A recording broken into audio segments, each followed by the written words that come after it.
Bom, nós não podíamos mandar o professor Zimmermann embora para Porto Alegre depois da palestra que ele fez.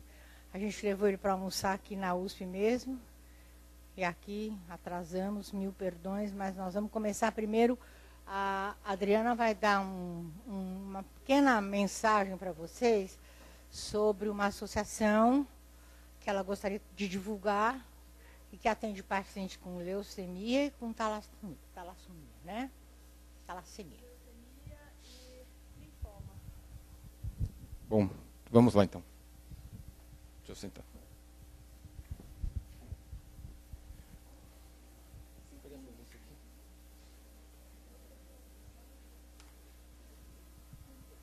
Bom, boa tarde, gente. Meu nome é Cleiton, eu vou coordenar a mesa aqui agora à tarde.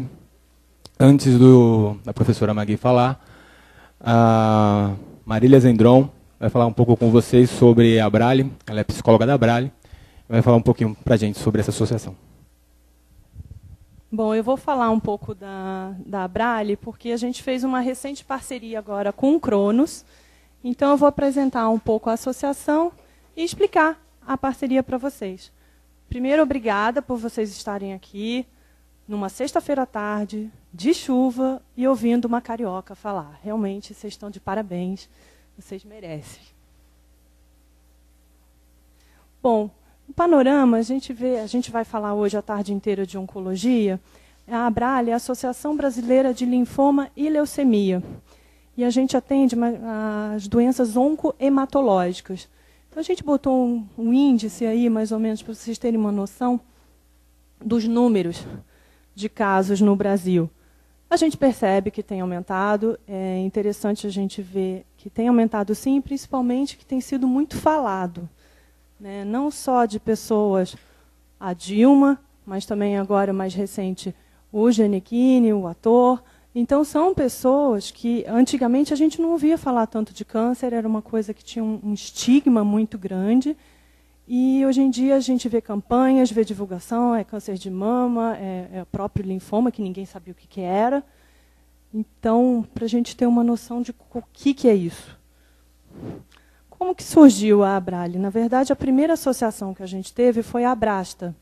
A Merula Stigl, ela é presidente da associação e ela é portadora de talassemia. Talassemia é uma anemia crônica em que o paciente ele tem uma superprodução de glóbulos vermelhos, mas, ao mesmo tempo, uma destruição desses glóbulos. Então, o paciente ele nasce com isso, e ele tem que tomar transfusão para o resto da vida. Por conta disso, como há uma deficiência do ferro, muitas vezes ele tem que tomar um quelante para tirar a sobrecarga de ferro do organismo. Então, é isso para a vida inteira. É muito difícil. A transfusão você tem que tomar de 15 em 20 dias. E aí a Abrasta surgiu para oferecer suporte para esses pacientes. Em 2002, surgiu, então, a Abrale, visando esse mesmo fim, mas aí para pacientes oncohematológicos. E, em 2006, foi fundada a Aliança Latina, que é uma associação para dar suporte na gerência dessas ONGs que estão sendo criadas por aí. Então, não só do Brasil, como da América Latina como um todo, mas também Estados Unidos e na Europa. A nossa equipe é formada por 52 colaboradores, tem 200 voluntários em todo o Brasil, e comitês científicos de especialidades de saúde. Então, não só médico, como também psicólogos, nutricionistas, enfermeiros, terapeutas ocupacionais e diversas especialidades.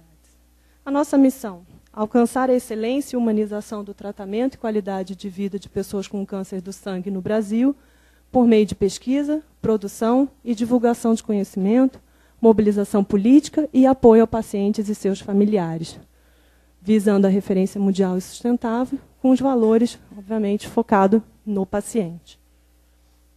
O objetivo central é democratizar o acesso a um tratamento adequado a todos os portadores de doenças hematológicas e oncohematológicas no Brasil, garantindo sua qualidade de vida e aumentando suas chances de cura.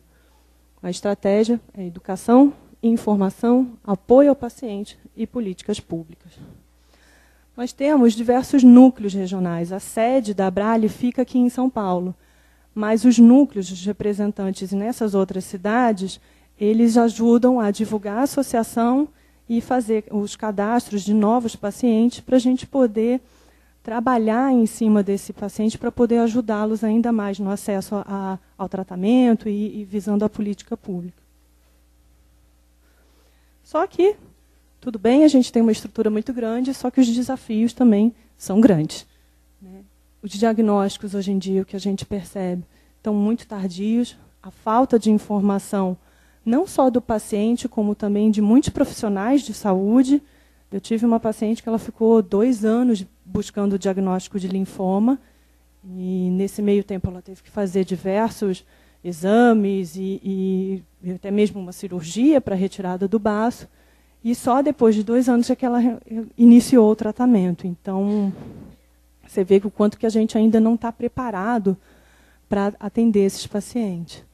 O medo do diagnóstico, a falta de conhecimento de alguns profissionais de saúde, né, demanda por reciclagem, a demora no encaminhamento ao tratamento adequado, falta de plano de saúde ou impossibilidade de cobertura do tratamento. Então, a gente tem conquistado agora, os planos de saúde estão cobrindo o PET scan, estão cobrindo um exame que é super importante para o controle da doença.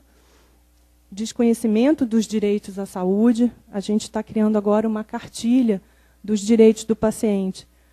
A doença é difícil sim, mas o paciente tem muitos benefícios também que ele pode correr atrás, que ele pode garantir durante essa trajetória. Demora na atualização das políticas de saúde, crença de que não existe tratamento disponível para combater as doenças e a dificuldade de acesso a especialistas. Então, como é que a gente trabalha? Nossos serviços, orientações e esclarecimentos gratuitos com especialistas, que são esses apoios que a gente tem do nosso comitê. A Elisa Paraíba, ela faz parte do Comitê de Psicologia da Abrale. Os eventos para pacientes e familiares, os cursos e eventos para profissionais de saúde, visando a reciclagem e o conhecimento também, que seria tipo a jornada do Cronos, a gente também tem os nossos ciclos também. Programas educativos, presenciais e via web, comunicação e campanhas institucionais e de conscientização por diversos canais, reuniões com órgãos públicos, registro epidemiológico, que esses registros, a partir dessas pesquisas que a gente faz no Brasil inteiro, principalmente aqui em São Paulo, a gente vai trabalhar, vai levar para o governo para buscar uns recursos para poder assistir melhor esse paciente. E incentivo à pesquisa científica. O apoio psicológico, a gente tem não só para pacientes, como também familiares e profissionais de saúde. A gente tem um atendimento presencial e o online. Por quê? Porque se a gente tem essas sedes, essas representantes em outros estados, a gente está divulgando todos os nossos serviços e a gente precisa assistir esses pacientes também. Então, a gente tem o atendimento online que acontece via MSN. E os grupos temáticos e terapêuticos que acontecem em nossa sede. O projeto Reciclar surgiu a partir da percepção do aumento das casas de apoio, não só em São Paulo, mas no Brasil como um todo. E a gente vê a dificuldade, quando eu fui visitar essas casas de apoio, as diretoras das instituições falam como é difícil lidar com esse voluntário. Como esse voluntário, muitas vezes, ele não tem um conhecimento básico da área que ele está trabalhando. Então, o Projeto Reciclar vem para assistir esses voluntários, trabalhando no conhecimento e a motivação. O acompanhamento social, a partir do nosso Fale Conosco, que é um canal do nosso site, que o paciente pode tirar dúvidas com o nosso comitê, não só médico, como também com o apoio jurídico e as demais especialidades. E a partir desse questionamento que o paciente tem, então a gente encaminha para o departamento responsável e acompanha para ver se o paciente conseguiu solucionar o problema dele. Então, por exemplo, se ele vai para o departamento jurídico e pede uma ajuda para um recurso para fazer um determinado exame, então a gente vai ligar. E aí, você conseguiu fazer o exame? Deu certo? Não deu certo? Senão a gente vai correr atrás disso para ele. Assistência jurídica, então, eu acho que eu falei bastante, né, dos direitos, o acesso ao tratamento, as vagas e as negociações com o plano de saúde. O projeto Dodói é um projeto, tinha até que trazer, tinha que ter uma fotinha. É uma parceria que a gente fez com o Instituto Maurício de Souza, e eles fizeram toda a parte gráfica e disponibilizaram os bonecos. A gente distribui esses bonecos para os pacientes de alguns centros selecionados pelo Brasil, ajudando, facilitando a comunicação entre pacientes e visando também o restabelecimento desse paciente durante o tratamento. Ações educativas, então, as conferências internacionais, os ciclos de atualização profissional, os encontros da Abrale, eles acontecem uma vez por mês e podem ser vistos também online. Então, quem tiver interesse, a gente tem o folder está lá fora, quem quiser entrar, pode ver, acessar esses encontros. Teleconferências e e-learning também podem ser acessados no nosso site, e o chat com profissionais especializados. Nossos canais de comunicação tem o impresso e o digital. O livro é esse que está no sorteio para vocês, que a gente vai fazer o sorteio no final da palestra da Magui. Então, é transdisciplinaridade em oncologia. Eu acho que tem tudo a ver com a palestra. E a parte digital, também webs, redes sociais. Os eventos e campanhas, então, o concurso de fotografia, eu acho um concurso bem bacana, que a gente faz todo ano, de acordo com o tema. Então, desse ano foi vida, do ano passado foi amor, e as fotos que que ganharam o prêmio estão na nossa agenda e no caderno. Então, quem ganhar o caderno vai poder ver as fotos que foram selecionadas para esse ano. Ok? Também no final. Tem que ficar até o final. As campanhas de conscientização, o movimento contra o linfoma e o mieloma múltiplo. No site, no Facebook, vocês podem ver o movimento contra o linfoma. O último que a gente conseguiu um depoimento agora com o Giannichini. Foi o primeiro depoimento que ele deu depois da doença dele. Foi lançado, acho que ontem. Então, quem quiser acessar, está bem bacana. Ele está falando um pouco de como foi receber o diagnóstico e tudo mais.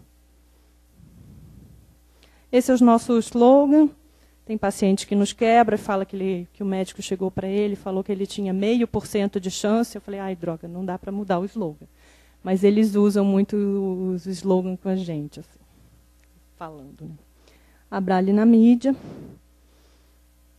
E a nossa parceria com o Cronos, como é que ela é feita? Quando a gente tem muitos pacientes que nos procuram na associação buscando atendimento psicológico para outras patologias, sem ser as oncohematológicas.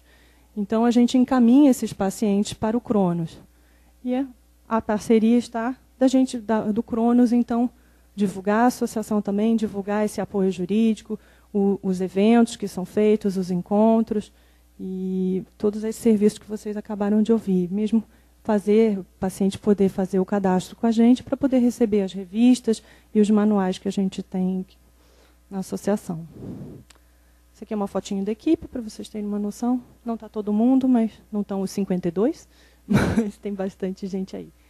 Obrigada, gente.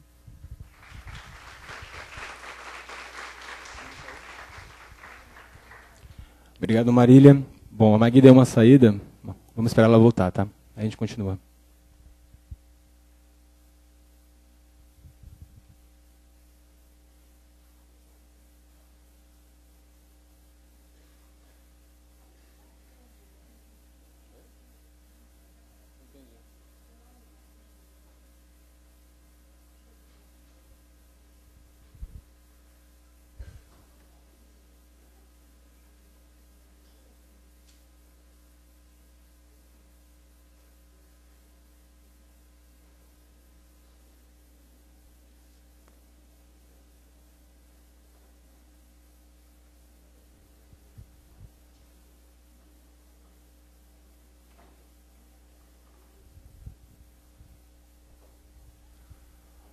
Bom, dando continuidade na jornada,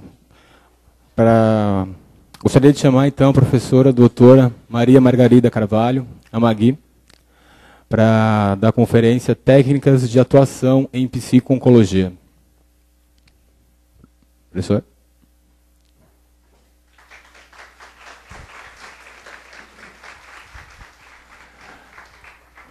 A Magui é professora doutora aqui do Instituto de Psicologia da USP, é pioneira da psicologia e da psico-oncologia no Brasil, é membro da Academia Paulista de Psicologia e autora de vários livros da área.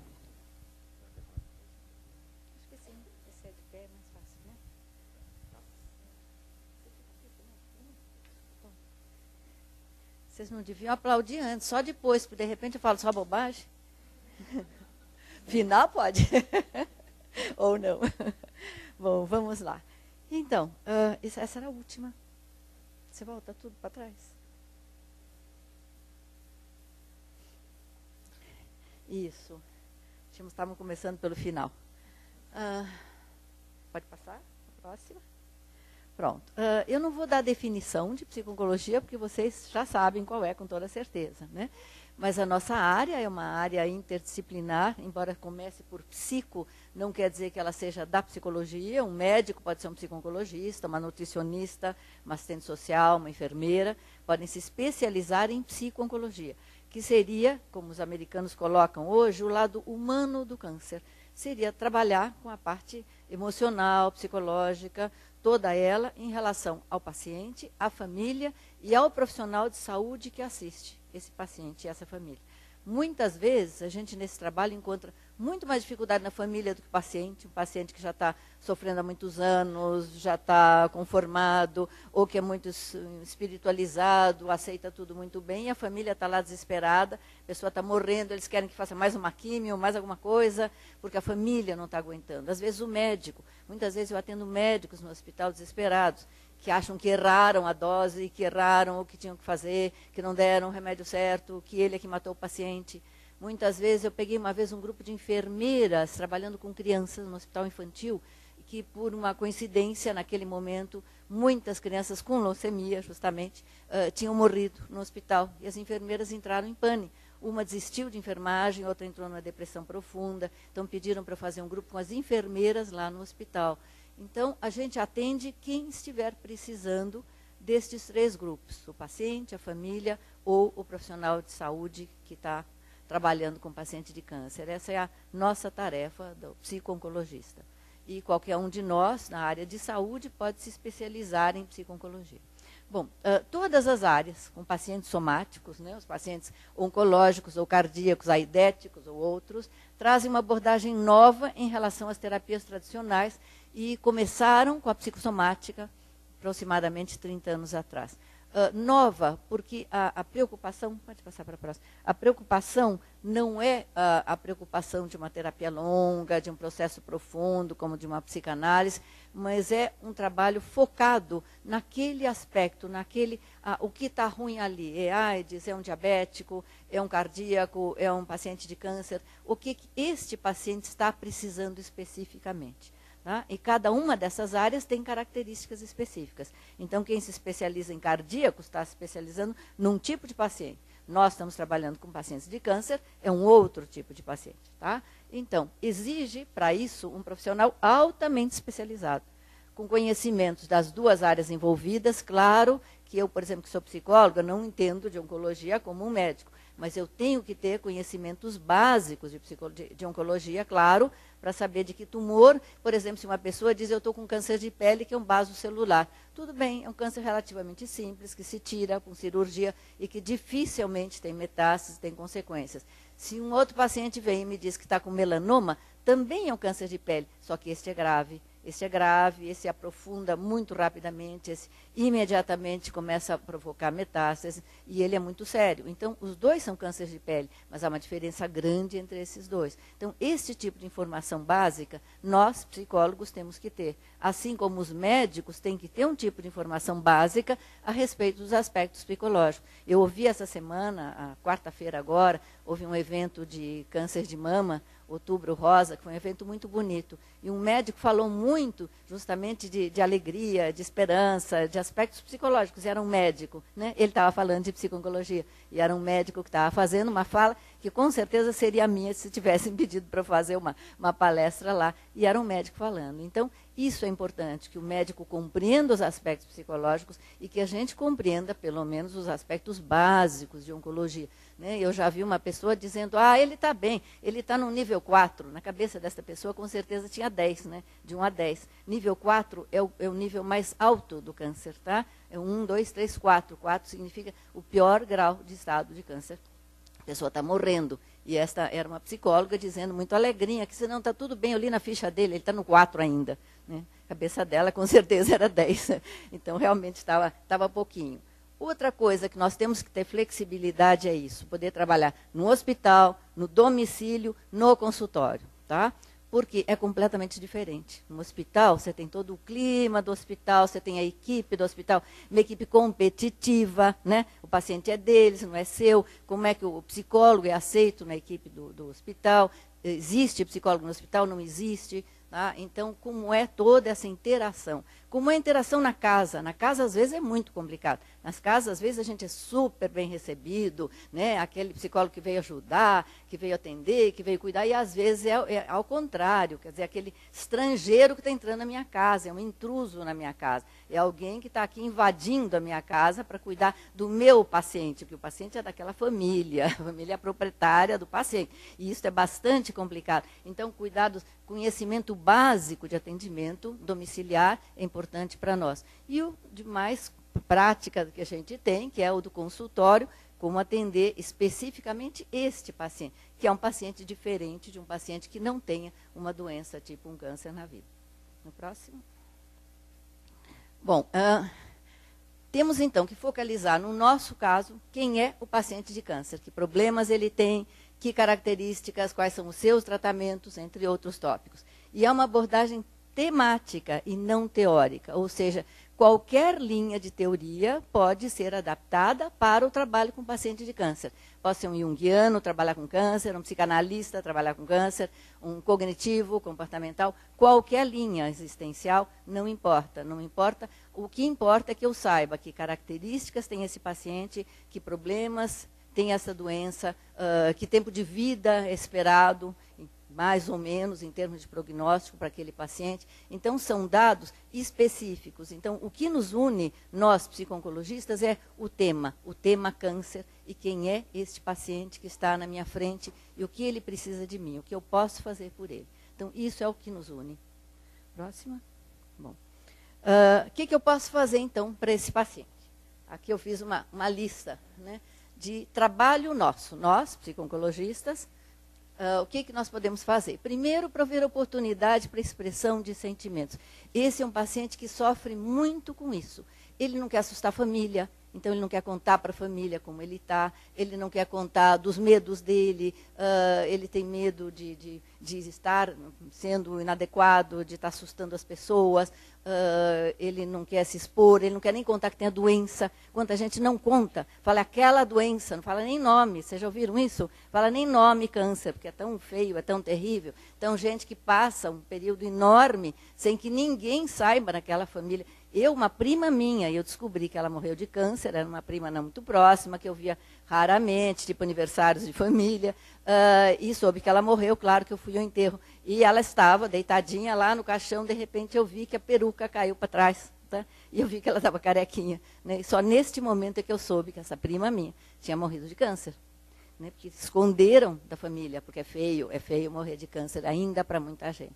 Então, há todos esses estigmas, todos esses medos, todos esses sentimentos conflitivos, e quem vai poder ajudar nisso? Justamente o psico-oncologista. Não é? Essa é uma das nossas tarefas. Prover meios de diminuição de estresse, de ansiedade e de depressão. Por quê? Porque estresse, ansiedade e depressão diminuem ou a quantidade ou a eficiência do sistema imunológico. E o sistema imunológico é fundamental para você sair de um câncer, porque a falha dele é que permitiu o câncer. Justamente o câncer se desenvolve porque o sistema imunológico é o nosso exército de defesa, que tem a obrigação de cuidar da gente contra vírus, bactérias e células cancerígenas, não viu, não deu conta, não conseguiu lutar e permitiu que aquelas células continuassem crescendo, se subdividindo, se multiplicando. Tá? Então, é básico, é fundamental que a gente tenha um sistema imunológico forte, ativo. E ansiedade, depressão e estresse abaixam a atividade do sistema imunológico, seja com quantidade de glóbulos brancos menores ou a própria eficiência menor. Então, isso é muito importante a gente trabalhar. Prover informação, apoio psicossocial e psicoterapêutico. Eu vou falar depois bastante de cada uma dessas formas, mas as 3 formas são muito importantes. Às vezes, só a informação é o suficiente para trabalhar com pacientes onde isso é fundamental e é isso que estava dando angústia, desespero nele, não está entendendo o que está acontecendo comigo, pessoas não me falam, o médico não explica. Hoje falam mais, mas até pouco tempo atrás os médicos escondiam o câncer das pacientes. Né? Então isso é uma coisa muito complicada. Agora não, porque é obrigado por lei. Desde o Mário Covas, governador aqui em São Paulo, que teve câncer, ele ficou indignado de como os médicos não contavam. Ele fez uma lei, que hoje é obrigado por lei contar para o paciente, se ele tiver condições de ouvir, ou para o responsável, mas é obrigado contar que aquela pessoa tem câncer. Tá? Então, isso é muito importante, mas até muito pouco tempo atrás não se tinha isso, nem dos médicos. Né? E era uma coisa na família, um não contava para o outro. Eu atendi uma vez uma psicóloga, que foi minha aluna, perguntou se eu podia atender o pai dela, mas que o pai dela não sabia que tinha câncer. Eu falei, olha, vai ficar meio complicado. Ele virou a psico-oncologista, não sabia que tem câncer. Eu não vou falar que ele tem, mas eu não vou omitir informações se ele me perguntar ou se ele quiser falar no assunto. Evidentemente que eu vou tomar cuidado com isso, mas não vou me omitir. O pai chegou, um senhor muito elegante, muito bem vestido, muito educado, muito prazer em conhecer a senhora, minha filha falou muito bem da senhora, a senhora foi professora dela, e é o seguinte, eu tenho câncer, eu não queria que a senhora contasse para ela, porque a minha família não sabe. Entrada na sessão. Falei, olha, que bom, porque a família sabe, sim, que bom, porque eles pensam que quem não sabe é o senhor, então vamos conversar. Foi esta entrada deste senhor, a família não sabe. Bom, prover meios, então, para uma melhor forma de enfrentamento da doença. Isso é importantíssimo, esse é um dos nossos focos na psico-oncologia. Como enfrentar isso, né? Que pensamentos, sentimentos, atitudes positivas, participação ativa na doença e na vida. Né? Isso eu diria que é um dos núcleos do nosso trabalho. Ajudar essa pessoa a poder viver com isso, a poder enfrentar bem, a poder ter coragem. Neste evento da quarta-feira do Câncer de Mama, Outubro Rosa, este mês de outubro está se trabalhando muito o câncer de mama, vários eventos, me convidaram para um evento na quarta-feira, onde voluntários, eu fui uma das voluntárias, trabalhavam com os pacientes de mama. Foi muito interessante, tinha um pessoal ensinando maquiagem, um pessoal ensinando dança do ventre, dança circular, pentear cabelo, se vestir, foi muito, muito interessante. E tinha, então, uma psicóloga numa sala, se eles quisessem conversar com uma psicóloga. E as pessoas que queriam conversar comigo entraram, e uma delas dizia, olha, depois que eu tive câncer, eu fiquei apavorada. Qualquer coisa que eu tenha, qualquer dor em algum lugar, eu já acho que eu estou com câncer outra vez. Eu falei, ótimo, então aproveita a aprendizagem e vai correndo no médico. Né? Que muito provavelmente não é um outro câncer, necessariamente não é. Você pode sim ter uma metástase, mas eu também posso ter câncer, eu posso morrer de outra coisa, eu posso ter um desastre de carro, ser atropelado, qualquer um de nós pode. Então, se trabalhe 2 coisas em você. Trabalhe a morte como parte da vida da gente, tá? E trabalhe essa aprendizagem de ter tido um câncer para se cuidar melhor da próxima vez. Porque a grande maioria das pessoas, quando procuram médico por câncer, dificilmente foi no início. Geralmente, um dos grandes problemas até hoje é que o tratamento do câncer é tardio. Começa já muito tarde. Por quê? Porque as pessoas têm medo de procurar, não procuram, não sabem, não conhecem sintomas. E quando chegam, já é tarde demais. Então, aproveita essa aprendizagem, aproveita esse susto. Porque é assim mesmo. Que uma pessoa, por exemplo, qualquer um de nós se acordar com dor nas costas, o que acha que aconteceu? O que vocês acham que aconteceu? Dormir mal, né? Preciso trocar de travesseiro, de colchão, dormir de mau jeito. Um paciente de câncer acorda com dor nas costas? Metástase óssea. Metástase óssea. Né? Já estou com algum. Claro, porque é uma experiência. Agora, se isso é uma experiência que pode ser positiva no sentido de aprendizagem e que eu me cuide melhor daqui para frente, ótimo, porque é no início que isso se cuida bem. Tá? Então, não é uma coisa negativa. É negativa se virar uma coisa neurótica, evidentemente, mas se virar uma preocupação com a minha saúde, a preocupação com a saúde pode ser uma coisa positiva e não uma coisa negativa. Bom, próximo. Prover meios para uma melhor comunicação interpessoal. Esse caso, né, da filha e do pai. O que estava acontecendo? Né? Ninguém contava para ninguém, né, todos preocupados, como é que eu conto para o meu pai que ele tem câncer, como é que eu conto para minha filha, para minha mulher que eu tenho. Isto é terrível. Pessoas que querem falar, por exemplo, eu estou morrendo, eu tenho medo da morte, não tem coragem de falar para a família. Não tem, dificilmente tem. E se falar, sabe o que acontece? A família fala, vira sua boca para lá. Imagina, vai morrer nada. Né? Você está ótimo, você está melhorando, está morrendo. A gente está vendo que está morrendo, mas a família está negando. Por quê? Porque a família está precisando de ajuda, a família está mal, a família está desesperada.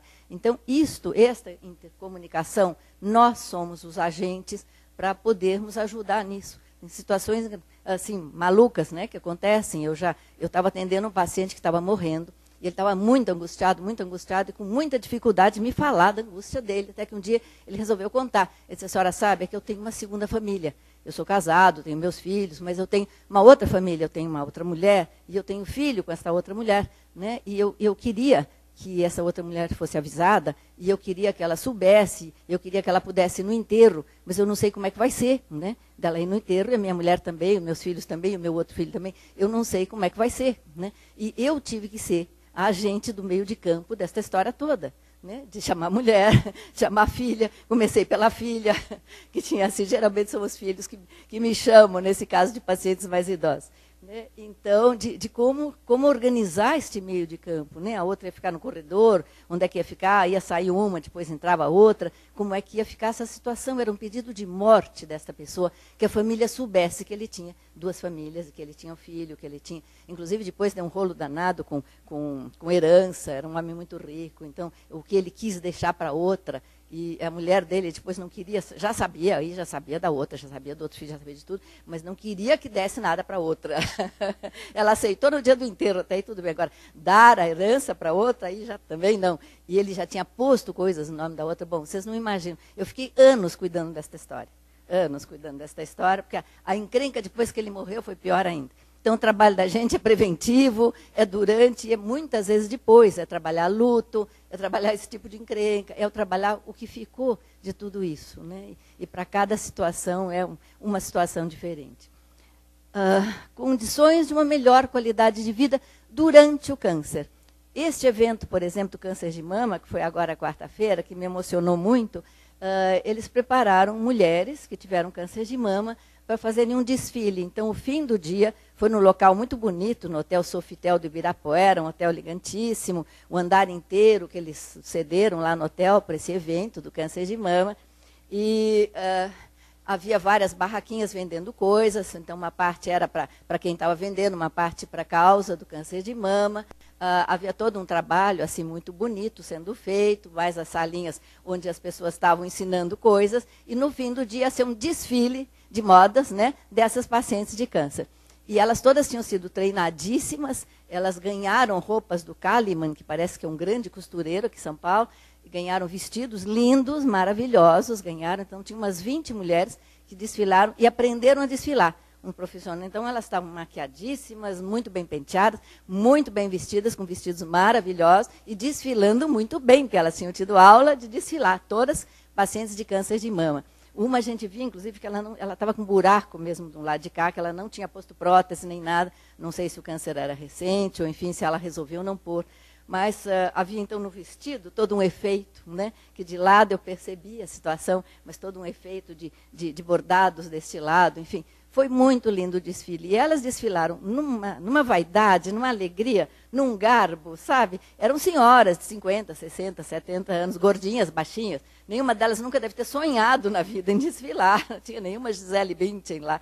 Né? Eram mulheres absolutamente normais, muito mais para feias do que para bonitas. E estavam felicíssimas com seus vestidos lindos, maquiadas, penteadas. E todas pacientes de câncer de mama. E uma delas, muito interessante, ela estava com uma bengala, ela desfiou com uma bengala, né?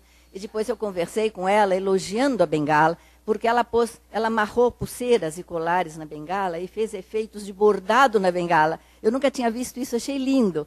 Né? E fui conversar com ela, que eu tinha me encantado com a bengala dela. Ela me contou que ela era professora de arte e que os médicos estavam muito preocupados dela ir desfilar, porque ela estava com um problema, tinha sido um câncer de mama, mas ela estava com câncer ósseo, bastante grave, né? E o médico tinha até avisado ela que provavelmente ela ia agora para uma cadeira de roda. Ela disse, não tem importância nenhuma, eu faço uma cadeira dourada para mim e enfeito ela inteirinha.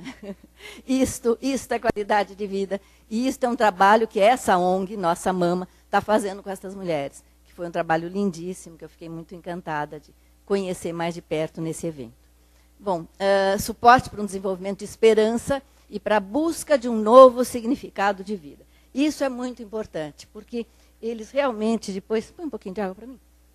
Eles realmente, depois do câncer, todo mundo se modifica. Ninguém fica igual depois de um câncer, porque muda a vida completamente. Tem gente que muda para pior, para amargura, para tristeza, para raiva, para revolta. E tem gente que muda para melhor. Eu vou aproveitar, eu ainda estou viva, eu vou aproveitar o melhor que eu posso daqui para frente, eu vou aproveitar o dia de hoje, eu estou num casamento ruim, eu vou sair, eu estou num trabalho que eu detesto, eu vou melhorar, vou mudar. Então, muita gente faz isso espontaneamente, mas outras pessoas, é o nosso trabalho, ajudar isso, ajudar nesta esperança e deste novo significado de vida. No grupo, apoio mútuo pela experiência comum, possibilidade de relacionamento social, amizade e afeto. O melhor parceiro para um paciente de câncer é o outro paciente, porque é onde ele encontra a identificação. Ele sabe o que eu estou passando, ele também está passando, ele está vivendo os meus medos, as minhas raivas, minhas angústias, minha mudança. Então, ninguém melhora. Então, hoje se sabe por pesquisa que o melhor trabalho com o paciente de câncer é o trabalho em grupo, muito melhor que o individual, porque é onde ele encontra exatamente isso aqui. Próximo. Depois, Magrinha. Obrigada. Bom, quais são, então, as formas de trabalhar? Formações, apoio psicossocial individual e aconselhamento psicológico. Eu poderia ter posto aqui também psicoterapêutico. Eu não pus propositalmente, porque dificilmente a gente chega num nível de psicoterapia profundo nesse tipo de trabalho. Ou porque não há tempo, ou porque não há interesse, a pessoa quer trabalhar apenas o câncer e não quer se reestruturar na vida, tá? Então, normalmente, a gente faz essas três coisas. Isso não invalida que alguns pacientes entrem, sim, no processo psicoterapêutico profundo, tá? E queiram continuar, pós-câncer, inclusive, um trabalho psicanalítico, bem profundo de psicoterapia. Mas, normalmente, o que se faz é isso. Muita informação, porque, como eu disse, já alivia a angústia, já informa, você viu em relação à Abrale, por exemplo, quantas informações ela nos deu, que são muito, muito importantes, do que se pode fazer, do apoio psicossocial que pode existir, do apoio econômico, muitas vezes, de remédios grátis, de serviços que existem de atendimento. Há muita informação a ser dada, legislação a respeito, etc. Apoio psicossocial individual, né, que é o que se faz mais, que não chega a ser uma psicoterapia em nível de profundidade, mas em nível de atender as necessidades psicológicas, psicossociais que aquela pessoa tenha, e o aconselhamento psicológico, que seria, então, já um nível mais de psicoterapia, mas não necessariamente trabalhar todo o universo psicológico daquela pessoa, de ir lá para uma profundidade de um id, de um superego, de um ego. Dificilmente se chega nisso. Por quê? Porque a pessoa está focada no processo câncer, no remédio, no medo da químio, vou ficar careca, como vai ficar meu trabalho. Então, as necessidades urgentes são outras, não são necessariamente eu me aprofundar em mim. Se são, sim, a gente encaminha para uma psicoterapia. Ou o próprio terapeuta que está atendendo, se ele é um psicoterapeuta, ele continua ou encaminha-se, sim, para uma psicoterapia. Próximo. Bom, quais são os grupos? Como se trabalha com grupos? Grupos de autoajuda. O modelo do grupo de autoajuda mais famoso é o dos alcoólatras anônimos, né? Que são grupos de alcoólatras que sabem que o alcoolismo é uma doença crônica e que precisam de ajuda. E também aí o melhor parceiro é o outro que está sofrendo o mesmo problema. Então, isso surgiu espontaneamente em pacientes de câncer, hoje existe no mundo inteiro, e não há um profissional presente. são só os pacientes, no caso aqui de câncer ou dos alcoólatras, só alcoólatras, não há um profissional presente. Eles têm formação profissional, mas na sala, durante o encontro, são só pacientes que estão juntos. Então, isso é um grupo de autoajuda. Um grupo de apoio é quando tem um profissional presente. Então, podem estar acontecendo as mesmas coisas que neste outro, mas aqui tem um profissional presente. Essa é a diferença quando a gente fala, fulano está no grupo de apoio, tem um profissional lá cuidando deles, um monitor, um psicólogo, um médico, quem for, tá? Tem um profissional presente. Não tem, é um grupo de autoajuda. E os grupos psicoterapêuticos, que senão seria, então, entrar mais em profundidade em todas as, enfim, as necessidades daqueles pacientes. Próximo. Bom, que técnicas? A gente trabalha com todas as técnicas de psicologia, tá? A gente trabalha com verbal, corporal, muito trabalho corporal se faz com paciente de câncer, que é bastante adequado para o paciente de câncer. Todas as técnicas, tem muitas técnicas corporais, todas elas são boas, de maneira geral, para se trabalhar tensões corporais. Mas com cuidados, dependendo do tipo de câncer. Ontem, por exemplo, uma paciente de câncer me contou que foi a uma fisioterapeuta indicada por uma amiga dela, que achou que ia ser bom para ela, e ela ficou com dores horríveis. Ontem, já fazia 2 semanas que eu não a via, e ela veio com dores muito fortes. Por quê? Porque ela foi numa fisioterapeuta, daquela tipo alemãzona, assim, que deu trancos nela, muito fortes, e definitivamente é uma mulher que está muito magra, um caso muito grave de câncer, ela está muito magra, evidentemente que ela está sem gordura nenhuma entre a pele e os músculos, deve ter machucado muito a fisioterapia que ela fez, tá? Alguém que não tinha a menor noção de câncer, ela está sem nenhuma gordura e ela está com certeza também com músculos flácidos, né? Então foi um desastre a tal da fisioterapia alemãzona lá, pelo que ela me contou, né, de trancos fortes, que ela nem pôde vir na semana passada e veio ontem cheia de dores. Então, eu expliquei para ela que existem fisioterapeutas especializadas em câncer, tá? Que é uma outra coisa. Como essa mesma moça, essa mesma senhora, queria fazer um transplante de um dente e soube depois pelo dentista que quem está tomando a quimioterapia que ela toma não pode fazer transplante de dentes. Tá? Então, também precisa ser um dentista especializado, que saiba quais são as situações específicas de um paciente, da medicação que ele está tomando em relação ao que fazer, em relação a dentes. Tá?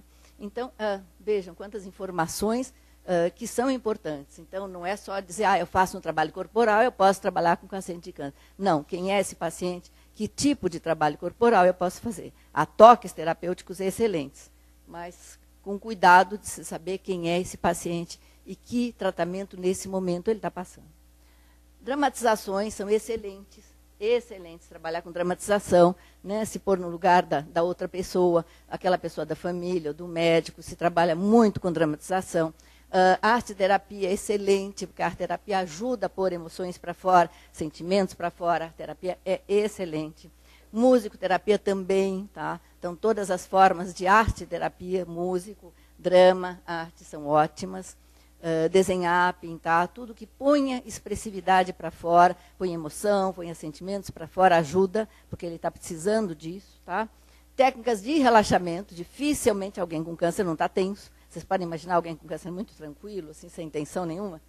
Não dá, né? Então, ele precisa de técnicas de relaxamento e se trabalha muito com técnicas de visualização, que são as técnicas de utilização de imagens mentais, que se sabe que com pacientes de câncer é uma das técnicas mais eficientes que existe. Alguém aqui já trabalhou com imagens mentais? Levanta a mão, quem já trabalhou? Ninguém trabalhou com imagens mentais? Bom, ainda bem, tem um pouquinho ali. A Elisa não quis levantar a mão, mas ela trabalha. Da preguiça. Tá bom. Bom, então eu vou fazer uma coisa com vocês um pouquinho. Vamos fazer um trabalho com imagens mentais rapidinho? Vamos? Então vamos. Larga tudo que vocês estão carregando. Carrega vocês só, mais nada. Rapidinho nós vamos fazer um trabalho.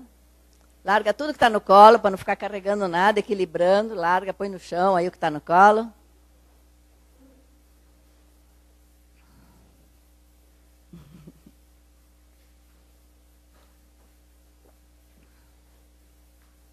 Está indo bem? Está indo bem? Então tá bom. Bom, pronto. Fechando os olhos. sentindo todos os apoios do seu corpo nesse momento. Sentindo os pés no chão, bem apoiados no chão. Tá? Não precisa tirar sapato. Né? Sentindo o chão embaixo dos seus pés, a presença do solo. Presença da cadeira, embaixo das suas cadeiras, das costas. Presença do apoio da cabeça, que é a primeira vértebra da coluna. Nós temos uma base da primeira vértebra, que faz como um pires para a base do crânio. Sinta a presença dessa vértebra que pode estar apoiando a sua cabeça nesse momento. Ou ela está apoiada na cadeira, mas sinta os apoios. Apoios das suas mãos, dos seus braços. Sinta todo o seu corpo apoiado. Solte o seu corpo sobre os apoios dele. Presta um pouco de atenção na sua respiração, como ela está nesse momento.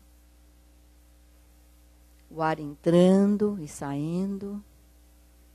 Se dando conta de que quando ele entra, ele incha todas as células do seu corpo.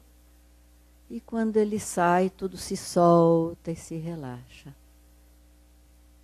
Inspire e expire consciente desses dois momentos. Da entrada do ar, da energização que entra pelo ar. E da saída do ar, com todo o relaxamento que a saída do ar traz. Inspire e expire. Consciente dos dois momentos. Inspire e expire. E vai embora para sua casa. Volta para casa, de onde você veio. Chega em casa. E faz o que você costuma fazer quando você chega em casa. Onde é que você larga a sua bolsa, sua pasta, sua mochila? Onde você senta ou você deita? Você fica na sala, você vai para o quarto, você vai para a cozinha. Faz o teu trajeto dentro da sua casa. Entra na sua casa, faz o que você costuma fazer, até que você tenha aquela sensação de que acabei de chegar. Estou em casa. Nesse momento, olhe em volta de você. Olha para sua casa, de aí, desse ponto, de onde você está. O que tem em volta de você? Tem móveis, tem quadros, tem enfeites. Observe um pouco a sua casa, as cores, o que está aí. O que você está querendo trocar, o que você gosta. O que está quebrado, o que está bonito. Olhe em volta.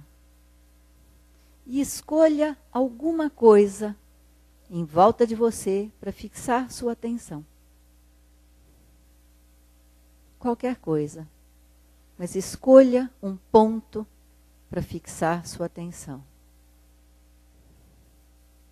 Olhe bem para isso que você escolheu. Seja o que for, olhe bem. E pense um pouco, por que é que você escolheu isto? E não tantas outras coisas que você poderia escolher. Pode ser uma coisa querida, que você ganhou, que você comprou. Pode ser uma coisa que você não goste, que você queira tirar daí, que traga um sentimento ruim. Cada um de vocês vai ter a sua razão. Pense nela. Qual é o meu motivo? Qual é a minha razão? Porque eu escolhi isto e não alguma outra coisa.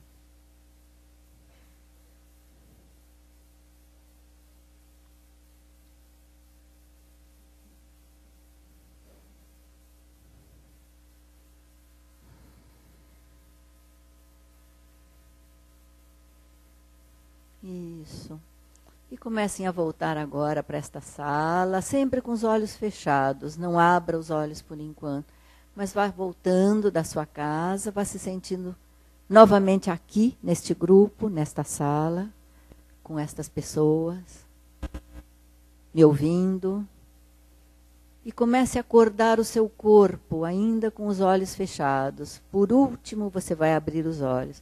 Comece a mexer suas pernas, seus pés, seu pescoço, sua cabeça, se espreguiçar, se alongar, braços, mãos. Vá despertando o seu corpo, fazendo o movimento que o corpo sentir vontade de fazer. E por último, abra os seus olhos.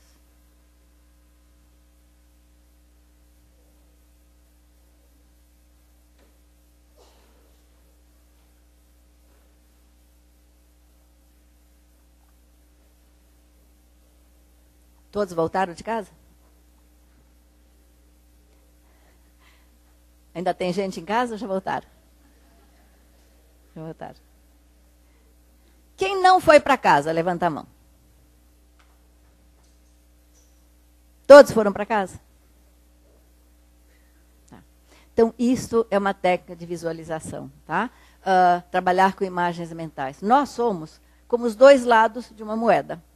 Cara e a coroa. A moeda é a mesma, né? A cara e a coroa é o lado fisiológico e o lado psicológico. Então, tudo aquilo que a gente pensa, né, o lado psicológico, está sempre tendo uma contrapartida fisiológica. Daí a importância de trabalhar com esta técnica, porque eu posso propor que esta pessoa esteja trabalhando com o sistema imunológico dela, que fique mais ativo e que combata o câncer. Então, na medida em que ela está visualizando o sistema imunológico combatendo o câncer, ela está realmente fisiologicamente fazendo este movimento. E isso foi comprovado por pesquisas, tá? Em que eu estou fazendo o movimento mental, eu estou fazendo fisicamente. 2 pessoas só eu vi, eu já fiz isso várias vezes, eu gosto de fazer essa experiência em grandes grupos, porque é muito fácil ir para casa, né? Todo mundo sabe ir para casas.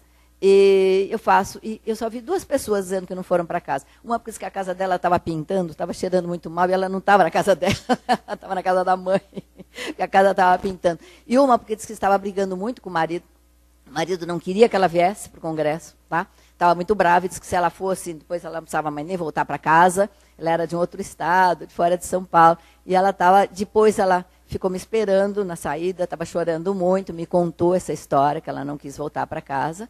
Por quê? Né?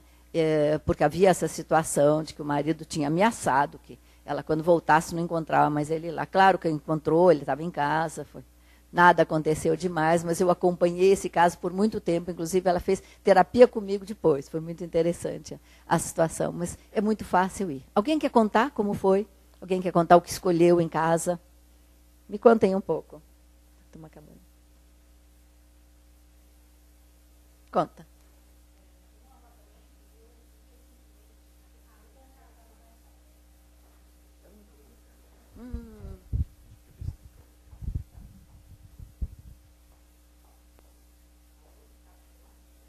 Tá funcionando? Tá. Obrigada. Eu moro no apartamento, né? E eu tenho um terraço que não é muito grande. E recentemente eu troquei os vasos, organizei, deixei bonito lá, né? E tinha um vaso lá que ele estava com uma epidemia e estava passando a doença dele para todas as outras plantas, né? Eu tive coragem de essa semana jogar fora aquele vaso e troquei plantas novas, tá tudo lindo lá, né? E eu estou saindo de um quadro de câncer, né? Estou sendo curada, acho que já estou curada, e assim isso retrata a minha vida, né? Uma semana atrás eu fui operada de tireoide e está cicatrizando agora, por isso que eu estou rouca ainda, né? Mas assim, reflete a minha vida, né? Então assim, tirei o que estava lá, joguei fora, né? Então foi muito gostoso estar nesse canto que eu reorganizei, né? Porque é uma vida nova para a minha vida. Obrigada. Parabéns para você, obrigada pelo depoimento.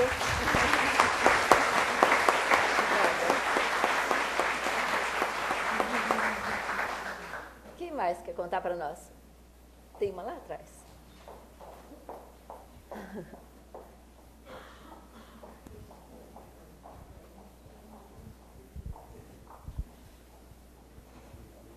Daqui a pouco a gente já está no final. Eu estou passando também por um processo com o meu filho. Ele desenvolveu a neurofibromatose. Ele fez uma cirurgia o ano passado e, em consequência a isso, ele está cadeirante. E nós temos na sala uma cama hospitalar que nós procuramos dar a ele uma qualidade de vida melhor até que ele se recupere. E enquanto eu estava indo para casa, neste momento, né, na visualização, eu via, andando pela casa, quando você pediu que observasse algo, eu não pensei em algo objeto, eu pensei nele, vendo ele andando pela casa. E eu o via entrando no meu carro, indo para a faculdade, porque ele faz faculdade também, entrando na sala de aula, sentando, e na volta eu via ele entrando no elevador, ele voltando como se eu também estivesse voltando. Foi uma experiência muito boa. Bom. Muito obrigada também pelo seu depoimento. Muito bom.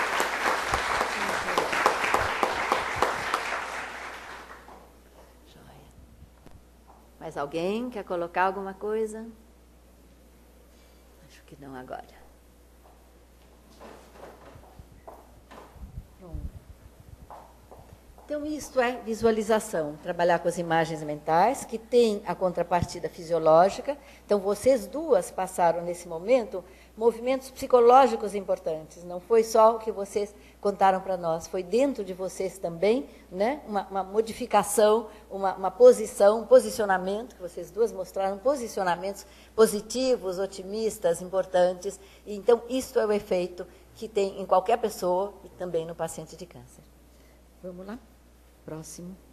Bom, programas grupais podem ser com pacientes, podem ser com duração e temas pré-fixados, né?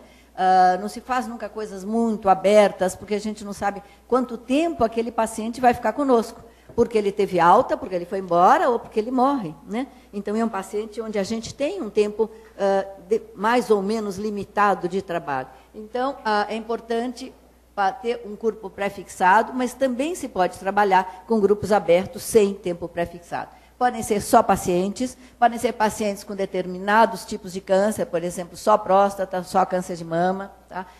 Pacientes terminais, então esses têm problemas mais existenciais, enfim, de morte, de pós-vida, espiritualidade, há toda uma temática específica. Pacientes e familiares no mesmo grupo. O primeiro grupo que foi criado com pacientes de câncer, que é o Simonton, que está no livro Com a Vida de Novo, ele trabalhava com o familiar junto no programa. Eu fiz esse programa lá nos Estados Unidos e era muito interessante, porque a gente percebia que muitas vezes o familiar estava muito pior do que estava o paciente, né? Eu vi bem essa relação. Então, o familiar é trabalhado como paciente, não como familiar. Ele também é um paciente ali dentro do grupo. E grupos só de familiares e amigos que estão ajudando e trabalhando. Todos esses grupos são possíveis de serem feitos. Próximo. Bom, informações importantes para os pacientes de câncer, né? Sobre as informações. Mitos e preconceitos. Muito mito, muito preconceito. Câncer é contagioso, câncer é incurável. Um tombo ou uma pancada podem começar um câncer. Câncer é sempre doloroso. Tudo isso é mito. Câncer não é sempre, muitos cânceres até são difíceis de serem descobertos porque não causam dor alguma, tá? Há tratamentos que também não provocam dor, não é contagioso nesse sentido, pode ter um HPV, por exemplo, que seja contagioso e que pode chegar a um câncer, mas o câncer em si não é contagioso. Há toda uma série de informações muito importantes que sejam passadas. Essa semana eu ouvi uma coisa muito interessante, eu assisti uma palestra de uma farmacêutica que prepara para o Hospital Pérola Baiton. Ela prepara, eu estou dando um curso lá de especialização em psico-oncologia e ela veio dar uma palestra para nós. E ela prepara quimioterapia. E ela estava dizendo que quem toma quimioterapia, quando vai ao banheiro, tá, tem que sempre puxar água 3 vezes, tá, e depois lavar com uma coisa lá que ela explicou, que eu perguntei o que era aquilo, ela disse, isso é uma cândida, mais forte que uma cândida comprada no supermercado, mas é a fórmula da cândida. Por quê? Porque a quimioterapia é um veneno que fica lá. Olha que interessante. Então, não é o câncer que vai dar um problema, é a quimioterapia que pode dar um problema para as pessoas daquela casa, tá? Porque é um veneno que ficou naquele assento. Então, aproveitem esta informação que eu aprendi essa semana, que eu achei incrível, de puxar água 3 vezes, de usar uma cândida no local que foi utilizado. Bom, Sobre grupos de apoio, grupos de autoajuda, muita gente não sabe que isso existe. Existem muitos grupos em São Paulo, muito bons, excelentes, grátis, né? Existe o CORA aqui em São Paulo, Centro de Oncologia, Recuperação e Apoio, que é grátis, totalmente grátis, faz grupos super, muito bons, tem trabalho de arte-terapia, tem trabalho com família, tem trabalhos lindos. Tem muita coisa aqui em São Paulo, muito boa, que a gente pode indicar. E sobre ajuda econômica, medicação gratuita, tudo isso é possível e é importante a gente dar todas essas informações. O próximo. Sobre leis que protegem o paciente e sobre questões gerais. Posso trabalhar com câncer, vou ficar impotente, vou perder cabelo, quais são os tratamentos, tudo isso, cada caso é um caso. E quanto mais a gente souber informações para poder passar o psico-oncologista, melhor. Próximo. E como que aspectos a gente trabalha num grupo ou numa individual com pacientes de câncer? Ansiedade, depressão, medo, raiva, revolta, insegurança, perdas, desespero, mudanças de humor e esperança. Basicamente, este é o nosso quadro do ponto de vista intrapsíquico do paciente de câncer. Próximo. Do ponto de vista social, isolamento, muitas vezes a família isola essa pessoa por medo de contágio, medo de sofrimento. Muita gente fala, não, eu não vou visitá-lo, ele está com câncer, o que eu vou falar para ele? Ele vai morrer. Então, as pessoas têm medo de visitar um paciente de câncer, ou às vezes o próprio paciente se isola porque não quer contar que ele está careca, que ele está com medo, que ele se isola. Então, isso é terrível, que o isolamento dá depressão, e a depressão é ruim para o sistema imunológico. Tá? Então, importante, muito importante a gente trabalhar o aspecto do não isolamento desse paciente, do estigma, tá? Tirar esse estigma que câncer é esta coisa terrível, que se possa falar nisso, como melhorar as relações familiares para esta pessoa, poder se sentir uma parceria na família e não isolado na família. Perda de papéis, mudança de papéis, isso é muito, muito terrível. Aquele pai todo-poderoso, patriarca, que sustentava a família toda, que organizava tudo, de repente ele está com câncer de próstata, ele ficou com urina solta, ele está de fralda. Como se sente um homem desses? Vocês já pensaram? Né? Como se sente com esta mudança de papel? De repente ele é cuidado pelos filhos, né? Ele está com fralda. Como se sente, eu já vi casos assim terríveis, onde o grande problema, ele não era o câncer, era, sabe, como eu vivo com uma fralda. Né? Eu, o grande executivo da vida, o homem rico, importante, bem-sucedido na vida, como eu vivo agora com uma incontinência urinária, com impotência. Eu tive um paciente que ele veio, o médico pediu que ele falasse com uma psicóloga, ele veio umas 2, 3 vezes só conversar comigo, era um coronelzão do interior, sabe, aquele importante do interior, a mulherada toda. Bom, ele chegou em São Paulo, soube que tinha um câncer de próstata, que era bastante grave, já bastante avançado, e que ele iria ficar assim, impotente, com a cirurgia. Né? E ele veio me procurar, porque para ele aquilo foi a pior coisa que podia ter sido dito para ele. O câncer não era nada, o resto tudo não era nada. Morrer não era muito grave, mas agora ficar impotente era gravíssimo para aquele homem. E ele conversou umas 3 vezes comigo, e a 3ª sessão ele me disse que ele tinha decidido, ele tinha tomado uma decisão. Ele ia embora para o interior, ele não ia se operar. Ele preferia ficar potente até morrer, que o médico tinha avisado que ele ia morrer, mas que ele preferia, mas que ele não ia se operar e ficar impotente. E eu respeitei a situação deste homem, né? E ele foi embora para o interior. Evidentemente que eu nunca mais soube dele, mas o caminho deve ter sido esse mesmo, e foi uma escolha deste homem. Então, desde que ele estava consciente do que ele estava escolhendo e por que ele teve essa escolha. Bom, perda de controle, perda de autonomia, próximo. E em relação ao câncer, ao próprio processo da doença, que é um processo muito difícil, os tratamentos são muito difíceis, as cirurgias são difíceis, a quimio, a rádio são tratamentos pesados, difíceis, mutilações, perder um seio, perder uma parte do corpo, uma parte do rosto, enfim, são bastante sérias, tratamentos são difíceis, a dor, em alguns casos de câncer, é bastante forte, efeitos colaterais, como esse que eu falei agora, da impotência, por exemplo, e a relação com os médicos, que é muito, muito, muito complicada, né? Porque o médico, no início, é o salvador. É o ídolo, é o grande pai, é o salvador, vai me curar, vai resolver tudo. De repente, esse médico não está me salvando, não está me curando, está me mutilando, eu estou piorando. Como fica? Como fica aquela minha idolatria por aquele médico? Como fica aquele respeito? Como fica aquela relação? Começa a ficar muito conflitiva. É um herói que cai do pedestal na cabeça do paciente, né, e começa a ficar muito conflitiva, muito difícil. Então, a gente, na psico-oncologia, trabalha muito isso aqui, né, que o médico é um ser humano, está fazendo o que ele pode, mas que ele também pode trocar de médico, ele pode ouvir outras opiniões, enfim, há toda uma série de considerações a serem feitas neste momento. Próxima, acho que nós estamos acabando. Já que nós damos tanta importância ao sistema imunológico, o que fortalece e o que melhora e o que abaixa a eficiência do sistema imunológico? Estresse, exercício insuficiente ou excessivo, excesso de gordura, colesterol, deficiências de ferro, cobre, cobalto, zinco, magnésio, vitamina E, depressão, álcool, fumo e drogas. Hoje se fala já muito de fumo e drogas, mas enfim, tudo isto é ruim para o sistema imunológico e bom para o sistema imunológico. Exercício moderado, alimentação equilibrada, ar puro, otimismo, repouso adequado. Hoje se faz muita pesquisa com alegria, inclusive que eu ouvi o médico agora na quarta-feira falando do fator alegria, né? Hoje se pesquisa muito que a alegria é uma das melhores coisas para melhorar o sistema imunológico. Incrível isso, né? Importantíssimo a gente ouvir e saber. Próximo. Pronto, então, terminando agora, né, o que a gente já sabe através de pesquisas. O que as pesquisas em psicologia têm nos informado? Que os pacientes que lutam pela sua recuperação, modificam atitudes, comportamentos, valores, encontram um novo significado de vida, por participarem de processos de ajuda psicossocial individual ou de grupo, apresentam. Então, vamos lá. Apresentam diminuição de estresse, depressão, ansiedade, melhor forma de enfrentamento da doença, melhor qualidade de vida, se ele teve ajuda, tá? Sobrevida mais longa e melhores chances de cura. Isto é o que se sabe, isso por pesquisa do efeito do nosso trabalho. Então, é extremamente gratificante para nós, né, sabermos que é isto que a gente consegue trabalhar. Acho que essa é a última. Bom, aqui uma informação só para nós importante. Existe no Brasil, desde 1998, um curso de especialização em psico-oncologia de 2 anos, que era dado inicialmente no Instituto Sede Sapiense. Nós soubemos, no congresso internacional, que a gente foi na Alemanha, Elisa estava lá comigo, de que não havia nenhum outro no mundo.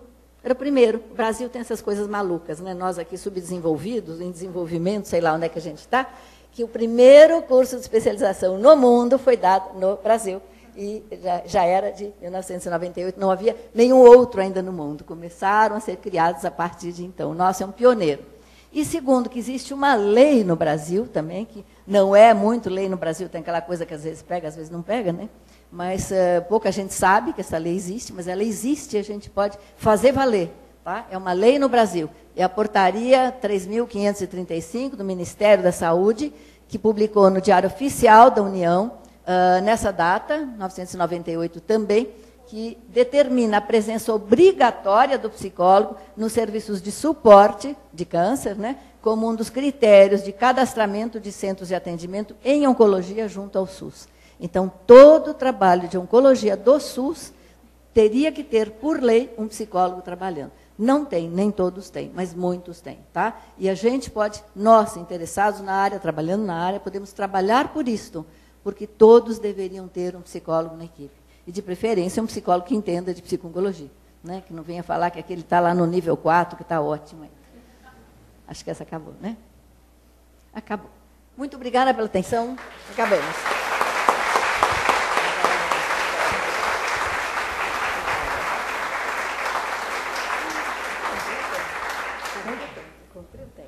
Bom, obrigado, Magui. Acho que foi uma palestra muito orientadora para quem trabalha com psico-oncologia. Eu diria que elucidadora para quem tem interesse e para quem já trabalha. Né? Bom, são quase 4 horas. Eu acho melhor a gente, então, passar a seguir e as perguntas são feitas no final. Tá bom. O que você acha? Dá um intervalo de uns 15 minutos para o pessoal acordar, levantar um pouquinho, beber uma água, e depois a gente continua. Certo? Vocês preferem? Bom, isso é um sim para mim. Não tinha cara de gente dormindo, o pessoal está ligado. Tava. Ele quis descansar. Ele não quis falar, eu cheguei na minha casa, tão cansada, você mandou, eu pulei na minha cama e dormi até cima da outra. Agora na visualização, delícia. ele falou que o pessoal não está dormindo acordado. Estava todo mundo acordadíssimo, estava nas alianças. Graças a Deus, todo mundo super legal. Você tem PowerPoint? Hein? 40 minutos. Elisa, você tem a apresentação aí? Foi bom? Você gostou? Tem, gostei. Que bom. Obrigada. Não fez luto? Foi. Não, tem paciência, psicologia, visualização. A apresentação do Cronos? Não. Esse é o meu. Qual que é o seu? Abrale Cronos. Qual que é o seu? Meu é.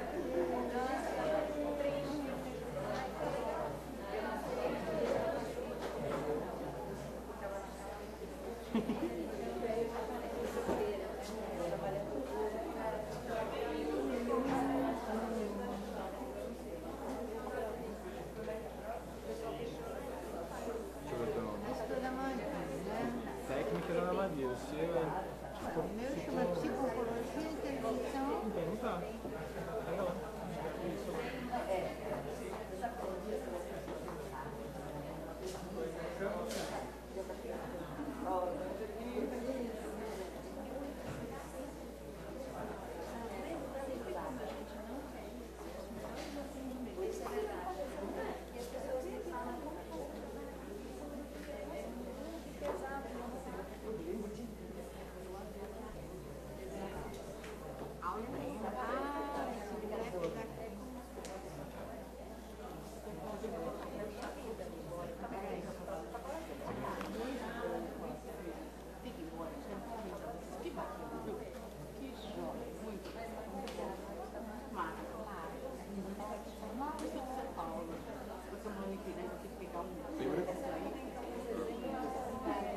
Lembrando que as perguntas podem ser feitas pela internet também, quem estiver assistindo a gente. Atualmente nós temos mais de 850 acessos na data de hoje. O e-mail é o jornadausp@yahoo.com.br. É só mandar que a gente está recebendo aqui. Bom, nós vamos dar continuidade ao caso, mas eu queria antes fazer uma coisa. A doutora Magui é professora aqui do Instituto, viu, do PST. Ela é do boletim online que tem aqui na psicologia agora. Eu queria só pedir uma coisa para vocês. A Magui é muito humilde, mas como eu não sou, eu vou dizer o seguinte: Magui trouxe a psico-oncologia, se não para o Brasil, com certeza para São Paulo. Em 1962, 63, ela vai para os Estados Unidos, conhece o Simon, o método, traz um manuscrito do livro com a vida de novo, que hoje vocês encontram por aí para comprar. Nós participamos dos trabalhos de tradução que foi feito por um grupo. Ela montou lá no nosso consultório o primeiro grupo que chamava Alfa, e depois virou o CORA, o Centro Oncológico de Recuperação em Oncologia e Apoio. E ela é uma expert em psico-oncologia, é uma das pessoas que mais conhece psico-oncologia, tem uma experiência incrível, tem casos impressionantes, essas visualizações que ela faz. Hoje ela fez uma muito simples, mas já aconteceram coisas que eu já vi, muito impressionantes, que põem em dúvida aquela questão nossa do que é científico, o que não é e tudo mais. Então eu queria uma salva de palmas para a Magui, porque ela se ofereceu para vir falar aqui para a gente.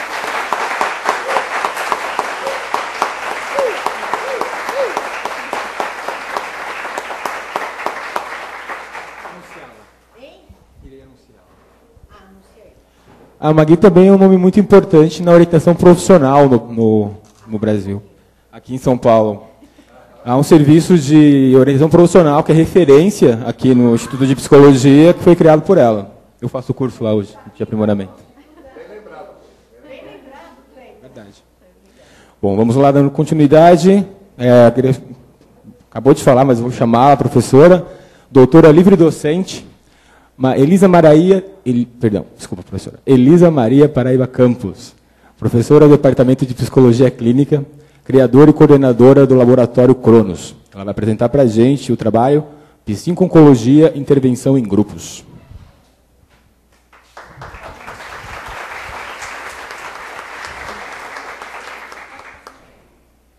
Bom, eu vou contar um pouquinho rapidamente o histórico desse grupo E vou confessar uma coisa para vocês. Eu não tinha a menor ideia do que eu ia fazer com esse grupo, né? Porque foi uma situação absolutamente nova que aconteceu, pelo menos para mim. E, como eu contei para vocês de manhã, quando eu apresentei o Cronos, nós fomos chamados para fazer umas atividades dentro do hospital universitário. Então, a partir disso, tudo que acontece de problema, eles chamam a psicologia, né? Em várias situações muito interessantes. Uma vez eu fui chamada pelo superintendente para atender uma pessoa que estava com tendências suicidas e estava muito deprimido, ninguém sabia por quê. Eu fui atender o moço. Na verdade, ele estava numa baita de uma crise, num surto, e ele tinha pulado de um andar para fugir dos perseguidores, ia ter que amputar os 2 pés e queria continuar correndo para continuar a fugir dos perseguidores. Aí eu chamei a psiquiatria, porque o que ele precisava era de psiquiatra naquele momento, não de psicólogo. Então, demorou para a gente estabelecer uma linguagem que os médicos, os outros profissionais de saúde soubessem quando chamar o psicólogo ou quando chamar o assistente social, que era uma confusão muito comum de ser feita. O paciente começava a chorar numa enfermaria, chama a psicologia. E às vezes não era um choro que não tinha nada a ver com a psicologia, um choro muito procedente, estava com saudade da filha, do filho, coisas assim. A não ser quando é um choro de depressão, é uma outra coisa, é claro. Então, esse histórico foi o seguinte: um dia veio um telefonema para Clarice, que infelizmente não está podendo estar aqui, dizendo que tinha havido uma situação num laboratório, no próprio laboratório do hospital, uma situação muito complexa e que a gente precisava se inteirar. Clarice me avisou, nós duas fomos falar com a livre docente, que era da farmácia, e ela nos conta a seguinte história. Uma das moças que trabalhava no laboratório queria se casar em setembro, nós estávamos em março, e o laboratório inteiro estava se organizando para a festa, porque ela namorava um rapaz também, que era do hospital. Quando ela foi fazer exames pré-nupciais, ela descobre um câncer raríssimo, e ela foi prognosticada com, no máximo, 3, 4 meses de vida. Então, o que aconteceu? Houve uma inversão muito rápida de sentimentos obrigatória. Então, o estado de espírito, que era de alegria, de felicidade, para fazer uma festa, virou uma coisa maluca, porque eles também não queriam preparar um velório, mas eles tinham que se preparar vivendo aquilo que a gente chama de luto antecipatório, porque a moça realmente estava muito mal, estava internada no Sírio-Libanês já, que resolveu tratá-la, porque era uma coisa muito rara, uma doença muito rara, um câncer de intestino, eu não me lembro agora do nome nem da classificação. Então, que a gente tinha que ver o que fazia com o laboratório, porque eram 60 pessoas que estavam paralisadas e simplesmente não conseguiam fazer nada. E trabalho de laboratório exige uma precisão e uma exatidão, análise clínica, e a chefe estava descabelada, sem saber o que fazer com as pessoas, e estava todo mundo muito mal. Essa foi a história que ela nos conta para mim e para Clarice, e aí eu falei, Clarice, vamos lá ouvir esse grupo. Ela falou, mas que grupo que você vai fazer? Eu falei, não tenho a menor ideia. Nós vamos chegar lá, vamos sentar, vamos ouvir o grupo, né, para ver o que é que eles têm a dizer. E aí marcamos uma reunião, num horário em que o pessoal que trabalhava de manhã chegava ao fim da jornada e os da tarde chegavam. Eu achei que não ia ter ninguém. Parecia mais uma coisa da angústia dos superiores, porque eu não tinha falado com ninguém ainda do laboratório. Para minha surpresa, quando eu cheguei lá, tinha umas 40 pessoas, mudas, esperando a gente entrar. Aí eu sentei, me apresentei, falei que eu sabia mais ou menos o que estava acontecendo e que eu gostaria que eles me dessem a visão deles mesmos sobre o caso. Aí as pessoas começaram a fazer seus depoimentos e a me contar as tristezas que estavam passando em função dessa situação, e alguns dos participantes do laboratório eram amigos muito próximos da moça, estavam tão paralisados que não conseguiam sequer ir visitá-la, né? Porque o encontro anterior tinha sido para bolar o chá de cozinha e a festa, e, de repente, ia chegar no Círio e falar o quê? Então, eu fiz uma proposta, né? Hoje a Magui falou dos tipos de grupo, e eu chamaria isso que eu fiz de um grupo de apoio que teve um efeito terapêutico, né? E o que seria o efeito terapêutico?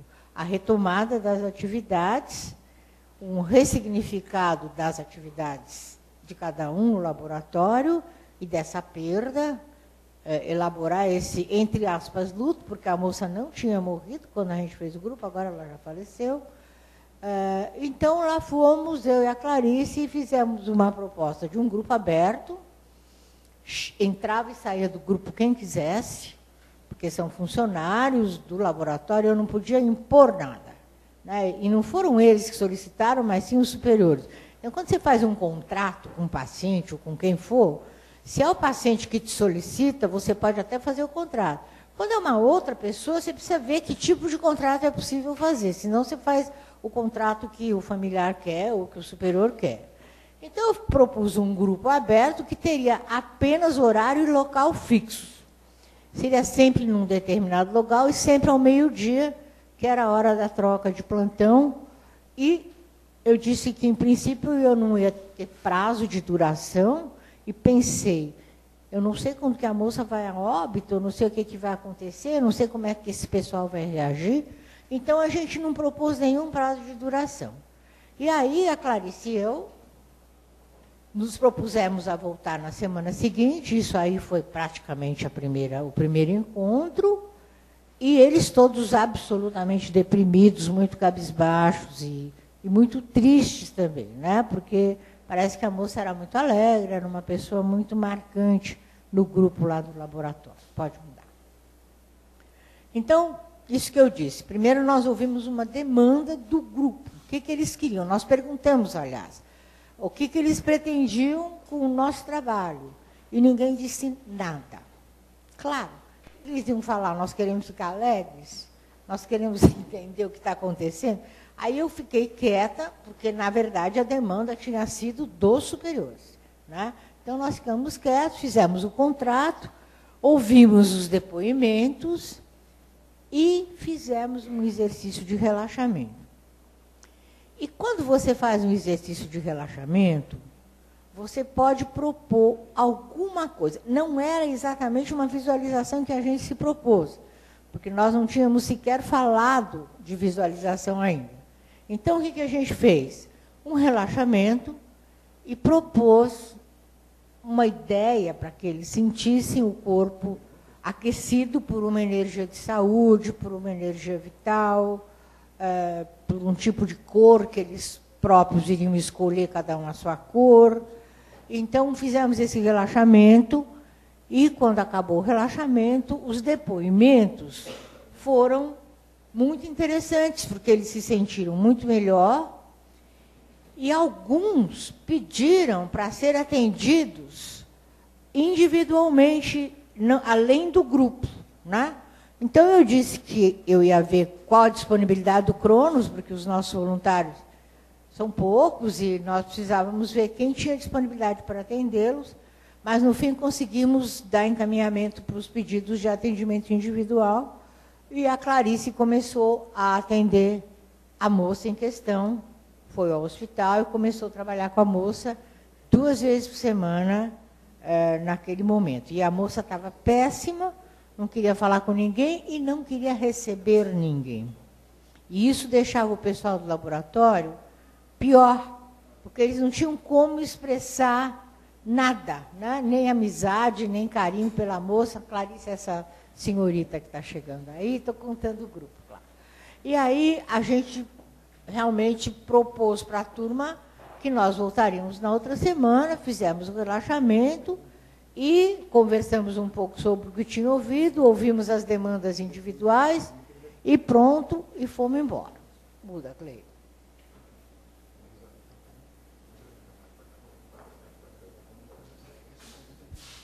Bom.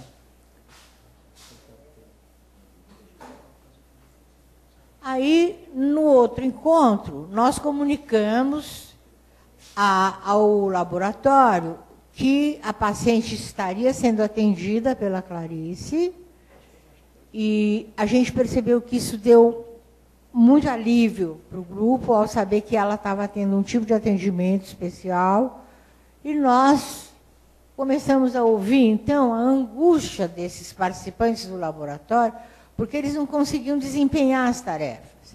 E tinha um monte de coisa para fazer no laboratório, um laboratório num hospital, e eles não conseguiam, eles estavam completamente paralisados.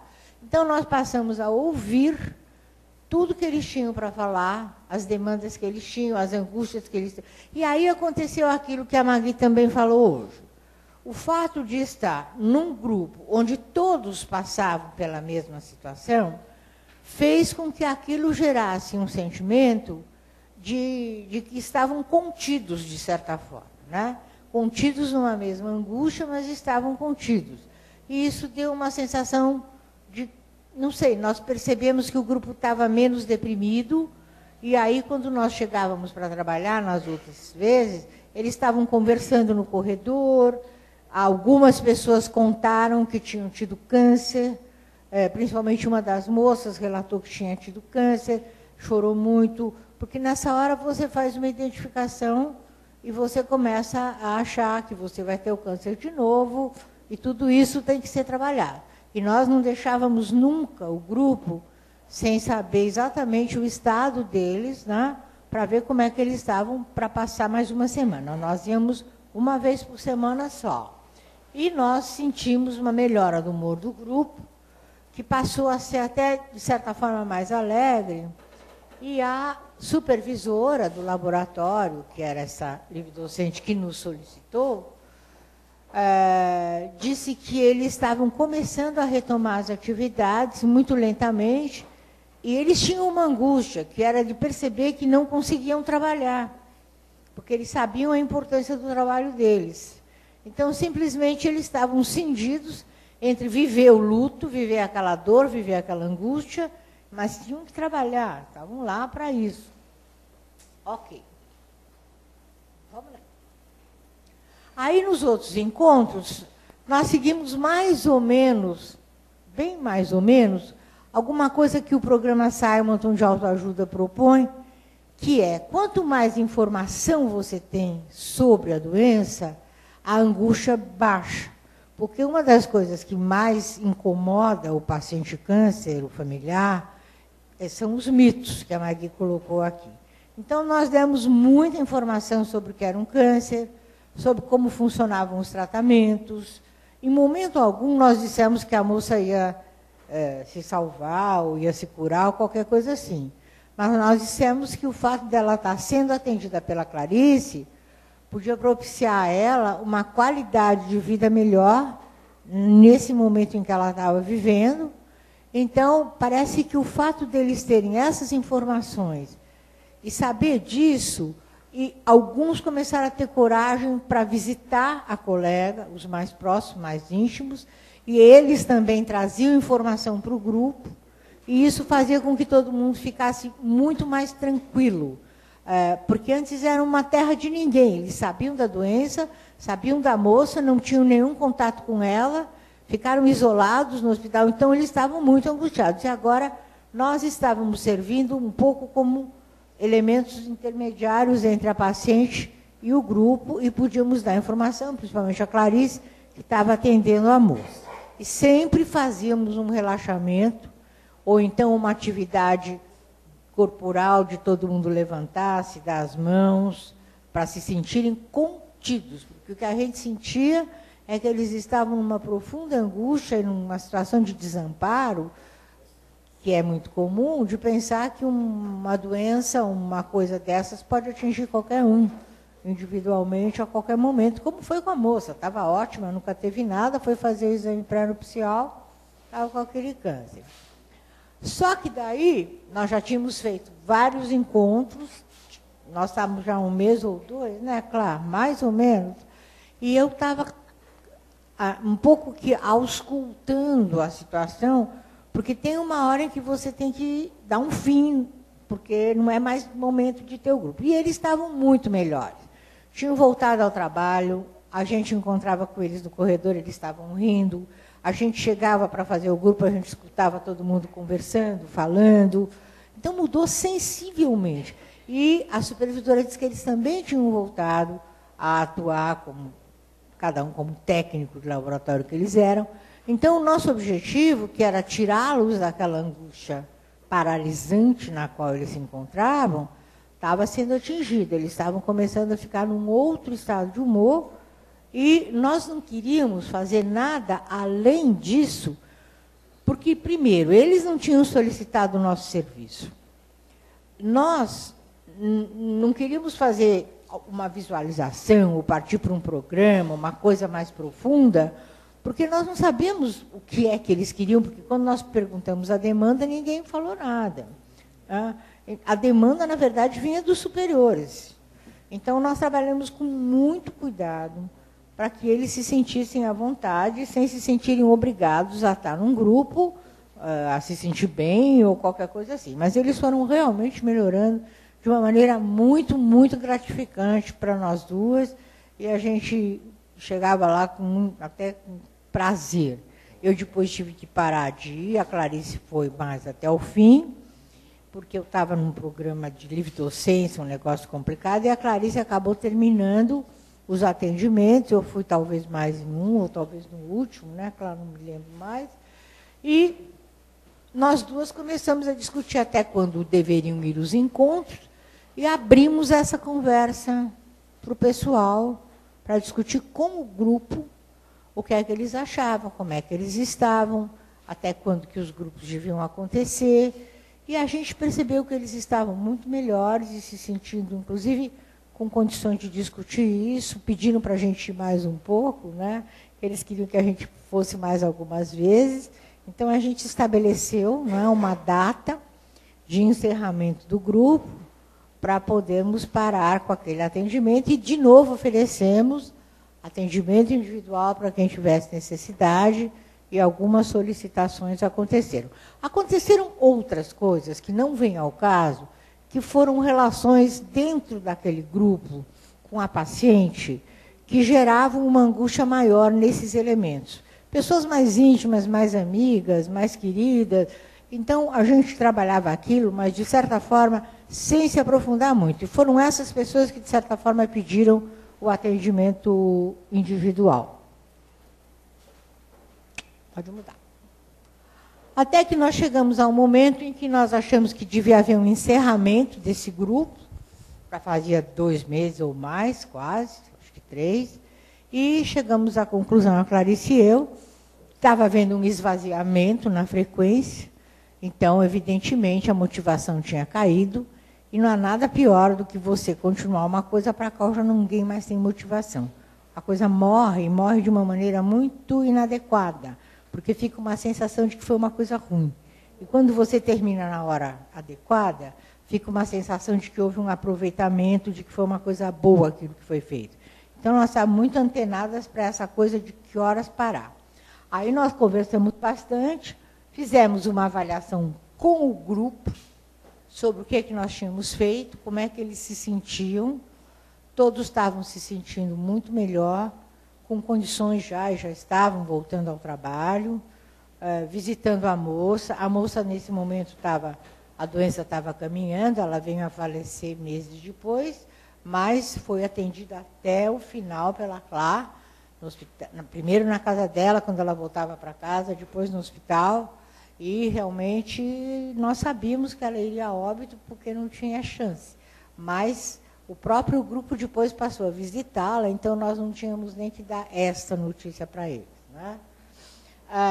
Colocamos à disposição os nossos atendimentos, e o que foi bom é que todos os componentes do grupo fizeram uma avaliação muito positiva do trabalho.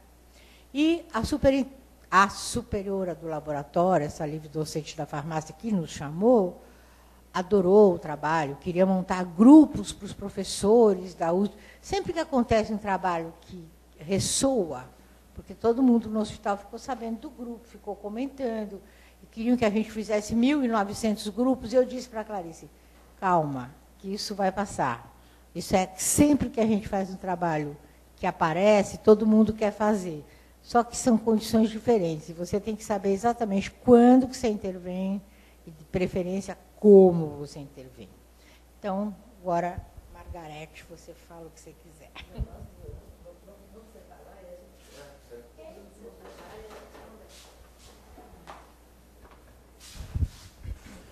Bom, então vamos aos comentários da professora Magui.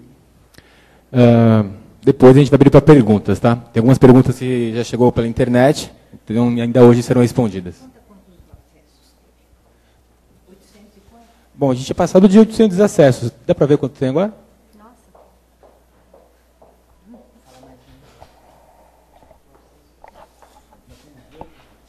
Estamos com 918 acessos na internet.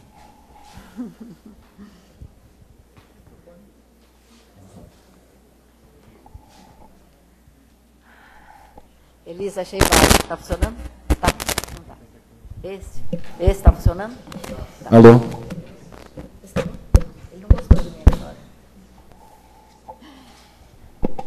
Lindo esse trabalho da Elisa. Lindo, lindo, lindo. Meu e da Clarice. Cadê ela? Chegou, né? Cadê a Clarice? Está lá. Clarice, lindo o trabalho de vocês duas.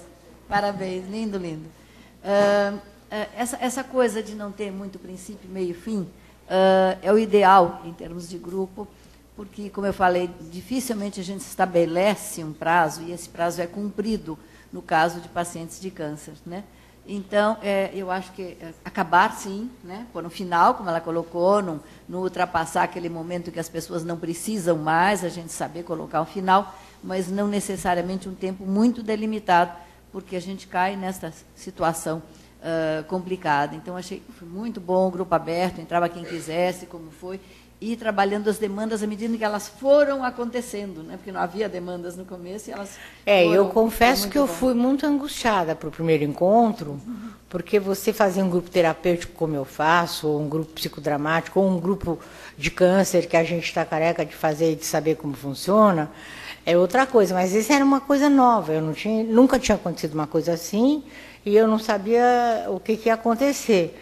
Mas eu falei, não, eu acho que a psico-oncologia tem que lidar com essas situações realmente que aparecem, porque nem tudo já foi feito, nem tudo já está escrito. Então, vamos em frente. Foi excelente, foi excelente. Vocês trabalharam exatamente os profissionais de saúde, né, no caso. Não o paciente, né, mas o profissional de saúde, e que tinha um paciente que era profissional de saúde, então tinha essa identificação também, né? Um colega nosso tem câncer, como fica, né? Não era mais a colega alegre, feliz que ia casar, mas era a colega nossa aqui que está com câncer. Então, o grupo todo se sentiu atingido por esse câncer. Não foi um câncer da colega, foi um câncer do grupo, né? Vocês trabalharam o câncer do grupo, que ficou uma identificação muito grande. Achei que foi muito bem colocado. E uma outra coisa que eu não disse antes, que eu queria dizer agora, que é muito importante nos grupos com câncer ou no atendimento individual, o que seja, que a gente sempre trabalhe em cada sessão com começo, meio e fim. Cada sessão. É o princípio da terapia breve mesmo, né? A terapia breve pode ter 6 sessões, 1 ano, né? Ela é uma ideia de uma terapia que tem um ritmo, um começo, um meio e fim. Agora, no paciente de câncer, cada sessão, por exemplo, quem trabalha em hospital, você nunca sabe se o paciente, a semana que vem, está lá. Ele pode ter tido alta, ele pode ter ido para uma cirurgia, ele pode ter morrido, né? Então, cada sessão tem que ter realmente um processo em que aquela sessão ele saia com alguma coisa que foi boa para ele, que valeu como relaxamento, que valeu como sugestão, que valeu... Então, esse trabalho, isso a gente treina, né? Hoje eu faço isso muito fácil, de que cada sessão a pessoa saia com alguma coisa, porque eu fico alerta de o que eu posso pegar nesse momento para ajudar essa pessoa para sair daqui com alguma coisa. Porque realmente não se tem nenhuma garantia, não é aquela coisa do contrato terapêutico que eu vou fazer e que vai durar, né, o tempo que eu me dispus ou que vai acontecer o processo. Não é isso. É um paciente que tem, seja no consultório, seja no hospital, seja em casa, tem todo esse caminho que a Elisa colocou muito bem, o que está acontecendo com esse paciente. Foi um trabalho com o pessoal, né, com o profissional de saúde, muito bem feito. Elisa, muito bem feito. Encantada com ele. Então, muito obrigada. Agora a gente vai fazer, Cleiton, um sorteio.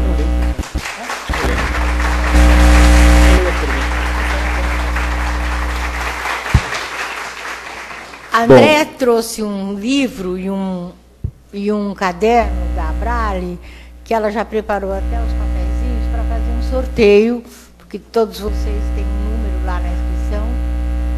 Então, lembrando que ainda vai ter espaço para perguntas hoje, tá? Nós não demos tempo para perguntas. Nós não demos tempo para perguntas quando eu acabei, quando a Elisa acabou. Então, ele está lembrando se vocês gostariam de colocar alguma pergunta agora ainda. Então tá, vamos fazer o sorteio primeiro, então. Ao sorteio primeiro, depois das perguntas? Legal. 10, 20. Tá vendo? O caderno, viu? Ganhou.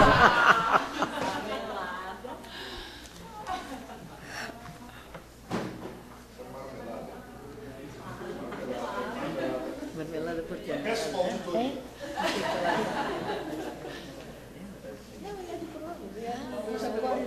Ronaldo Vamos ao outro. O que é o outro? trabalha no hospital. Agora é o livro.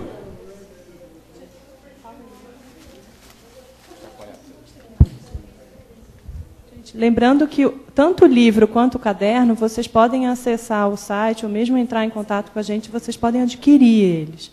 Tá, ok? O livro está sendo vendido por R$50 e o caderno por 15. O livro vai sair para o 10,81.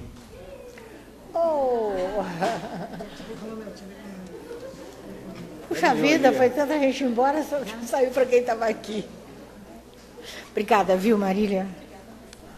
Então vamos abrir agora para perguntas. Quem tiver, é só levanta a mão. Eu tinha visto ali.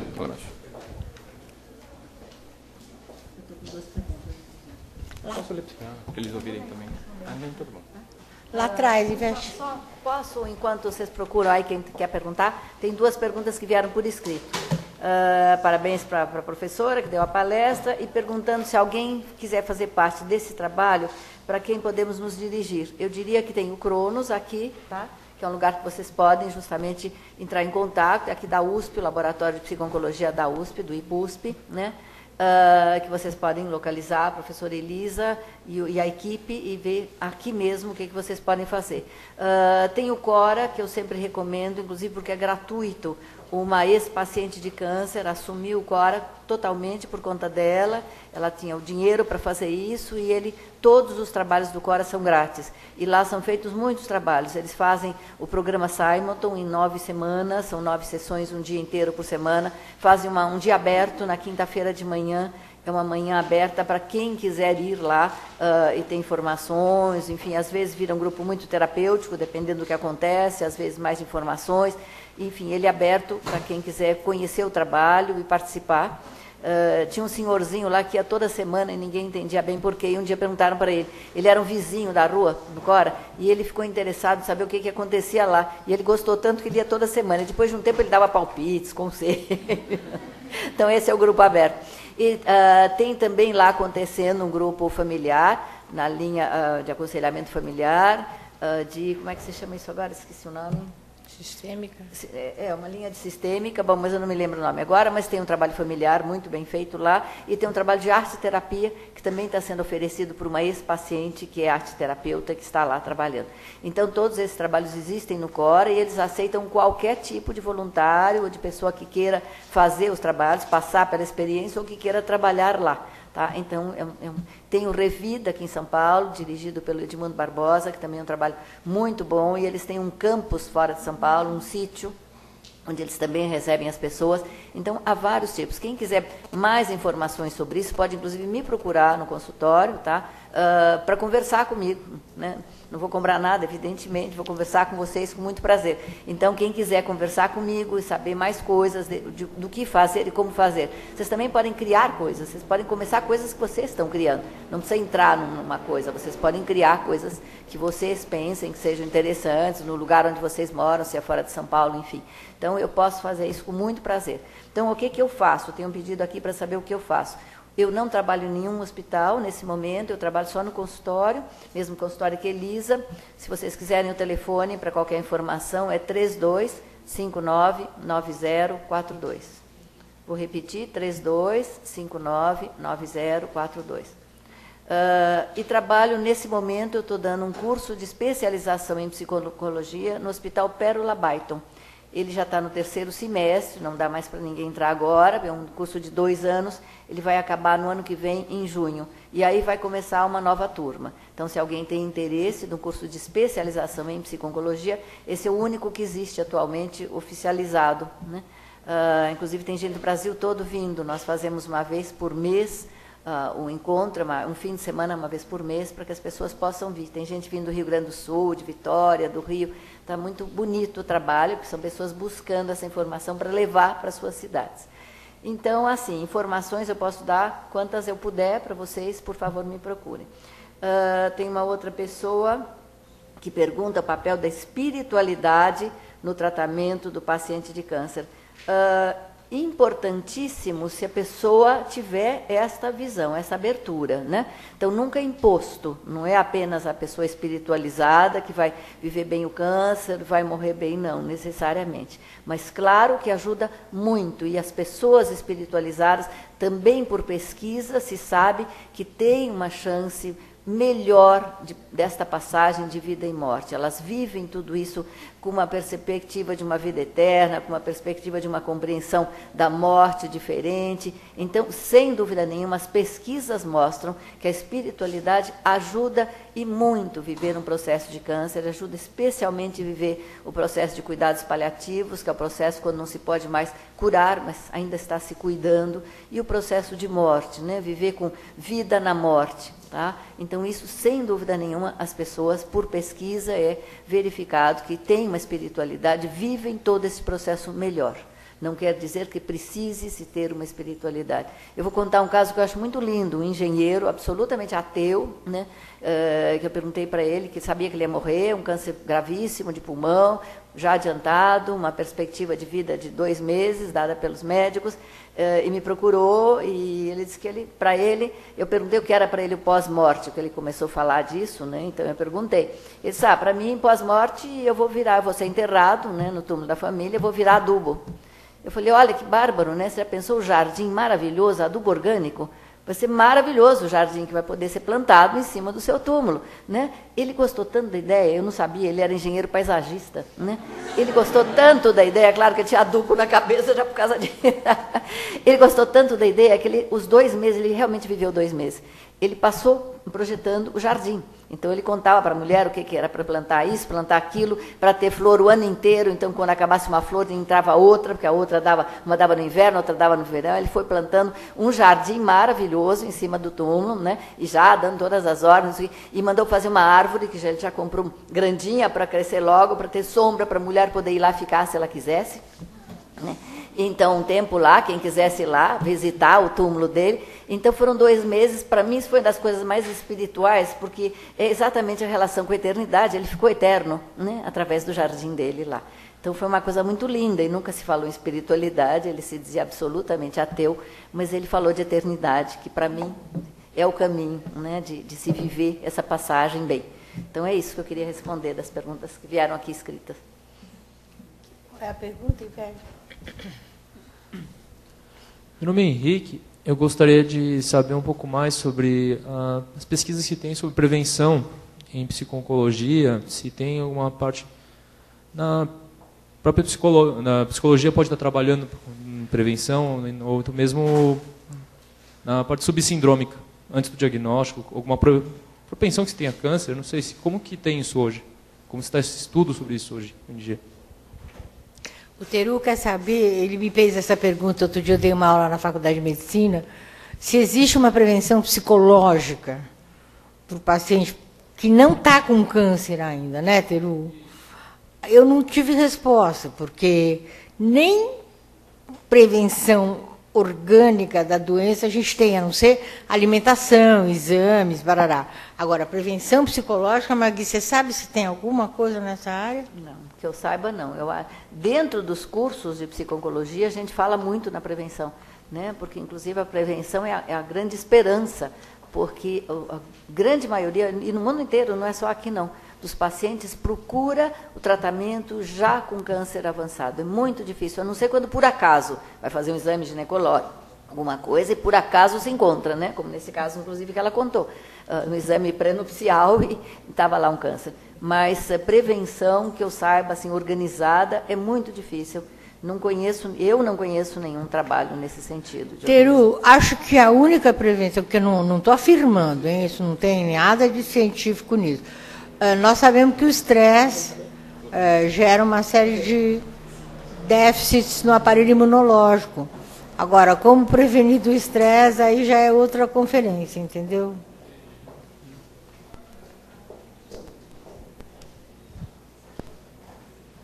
Quem está com o microfone para dar para ela? A Ivete está trazendo. Ivete, não tinha visto ela. Vou perguntar por fora, mas qual a opinião de vocês sobre a oncogenética? Porque a gente tem os testes hoje em dia, que a gente está falando disso agora, e tem muitas famílias que procuram, mas também não estão preparadas para ouvir o resultado. Magui também vai responder. Eu já ouvi várias conferências em congressos.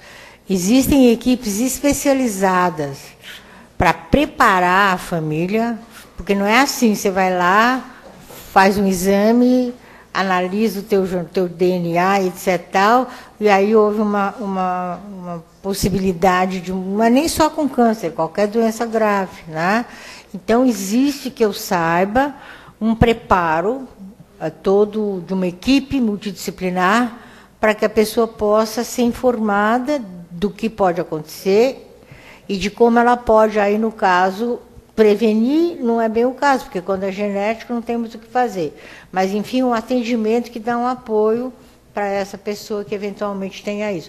Eu sei que a faculdade... Não, mas antes disso, muito antes, a Faculdade de São Marcos fez um convênio com o Rio Grande do Sul e com o pessoal da França, e eles estavam chamando, mas isso faz muito tempo, chamando todo mundo que tinha no histórico familiar paciente portador de câncer de mama, mãe, avó, na linha materna.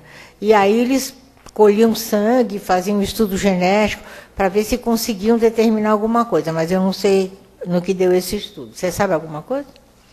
Só isso. Não. E como atender esse paciente também, né? Marília, atende... mas eu acho que o atender vai depender do que você identifica como angústia no cara, entendeu? Não é você que chega com a proposta. Vamos ouvir, olha, o que ele tem para dizer, e aí a gente vai trabalhando, informação e tudo.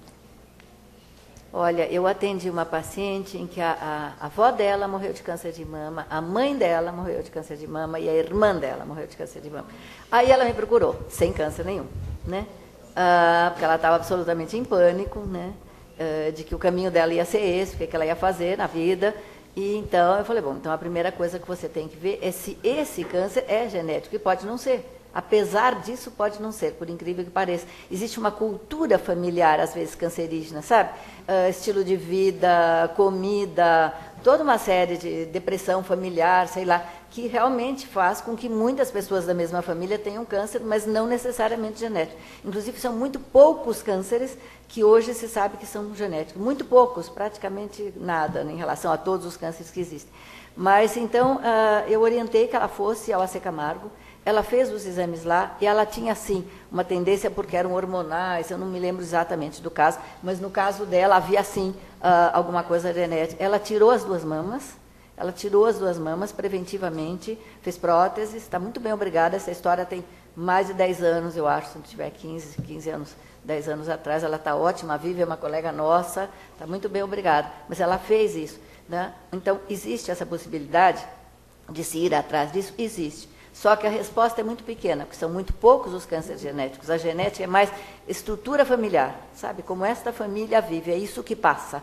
Tá? Tem famílias altamente cancerígenas e não necessariamente genéticas. São muitas coisas envolvidas. Se você for pensar, ela tem uma predisposição genética para o câncer de mama, mas a retirada das mamas não significa que ela não vai desenvolver em outro órgão. Claro. Mas como eram todas de câncer de mama na família, ela fez isso e foi incrível, ela está muito bem. No mínimo, essa história tem uns 15 anos. Está muito bem, obrigada. Eu estive com ela outro dia num congresso, ela apresentando também um trabalho. Muito bem, obrigada. Tá. O meu nome é Rita. Eu gostaria de saber se dentro da psico-oncologia, ou mesmo em atendimento com doentes terminais de outros tipos de doença, se há um acompanhamento na hora do falecimento.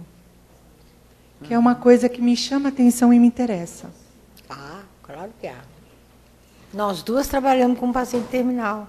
Mas quando ele está falecendo mesmo, há esse acompanhamento? Na hora do óbito mesmo? Veja, uma vez eu fui chamada por um paciente que eu atendia, porque a família percebeu que ele estava entrando em agonia, e eu fui para lá e trabalhei, inclusive, a angústia da família naquele momento, tá certo? Agora, às vezes a pessoa vai a óbito, está num hospital, você não tem acesso, está numa UTI. Não sei se a Magui já acompanhou pessoas também.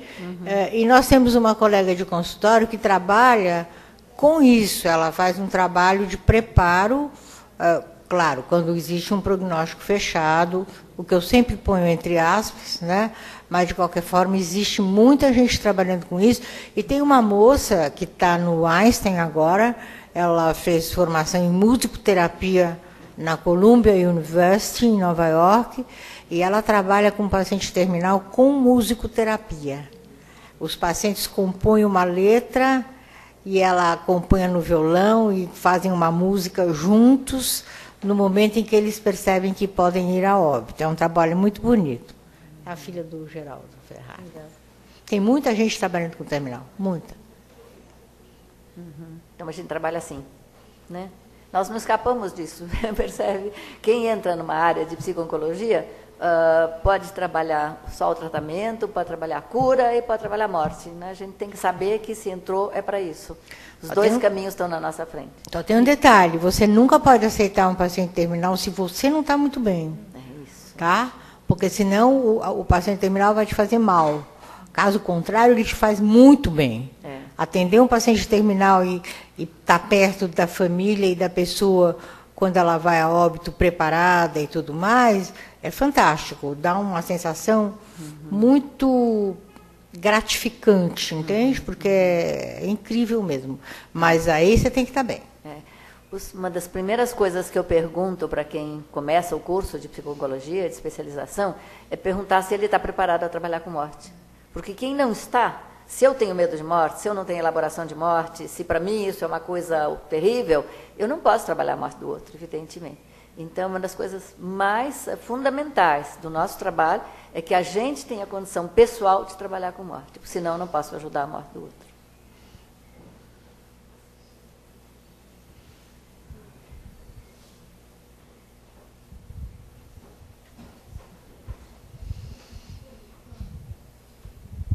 Hoje em dia tem até atendimento psicológico nos cerimoniais, né? Nos ritos funerários. Tem hoje em dia psicólogos contratados para trabalhar nos cemitérios.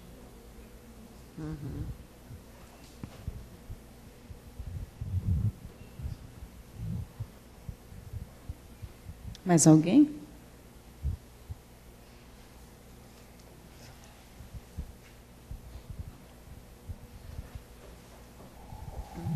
Bom, então vamos encerrando. Agradecer a professora Magui, a professora Elisa.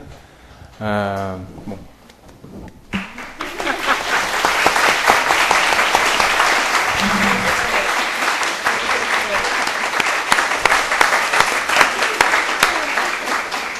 Bom, obrigado vocês que compareceram nesse dia difícil de chegar na USP. Quem é aluno USP sabe como é chegar aqui numa sexta-feira chuvosa. Obrigado pela presença. Obrigado a quem acompanhou em casa. Agora deve ter passado de 900 ou 1.000 acessos, não sei. O pessoal da informática me falou que normalmente nesses eventos o comum é ter dezenas de acessos. A gente teve centenas de acessos. Bom, obrigado quem está assistindo. É isso, gente. Obrigado por todos. Até o ano que vem.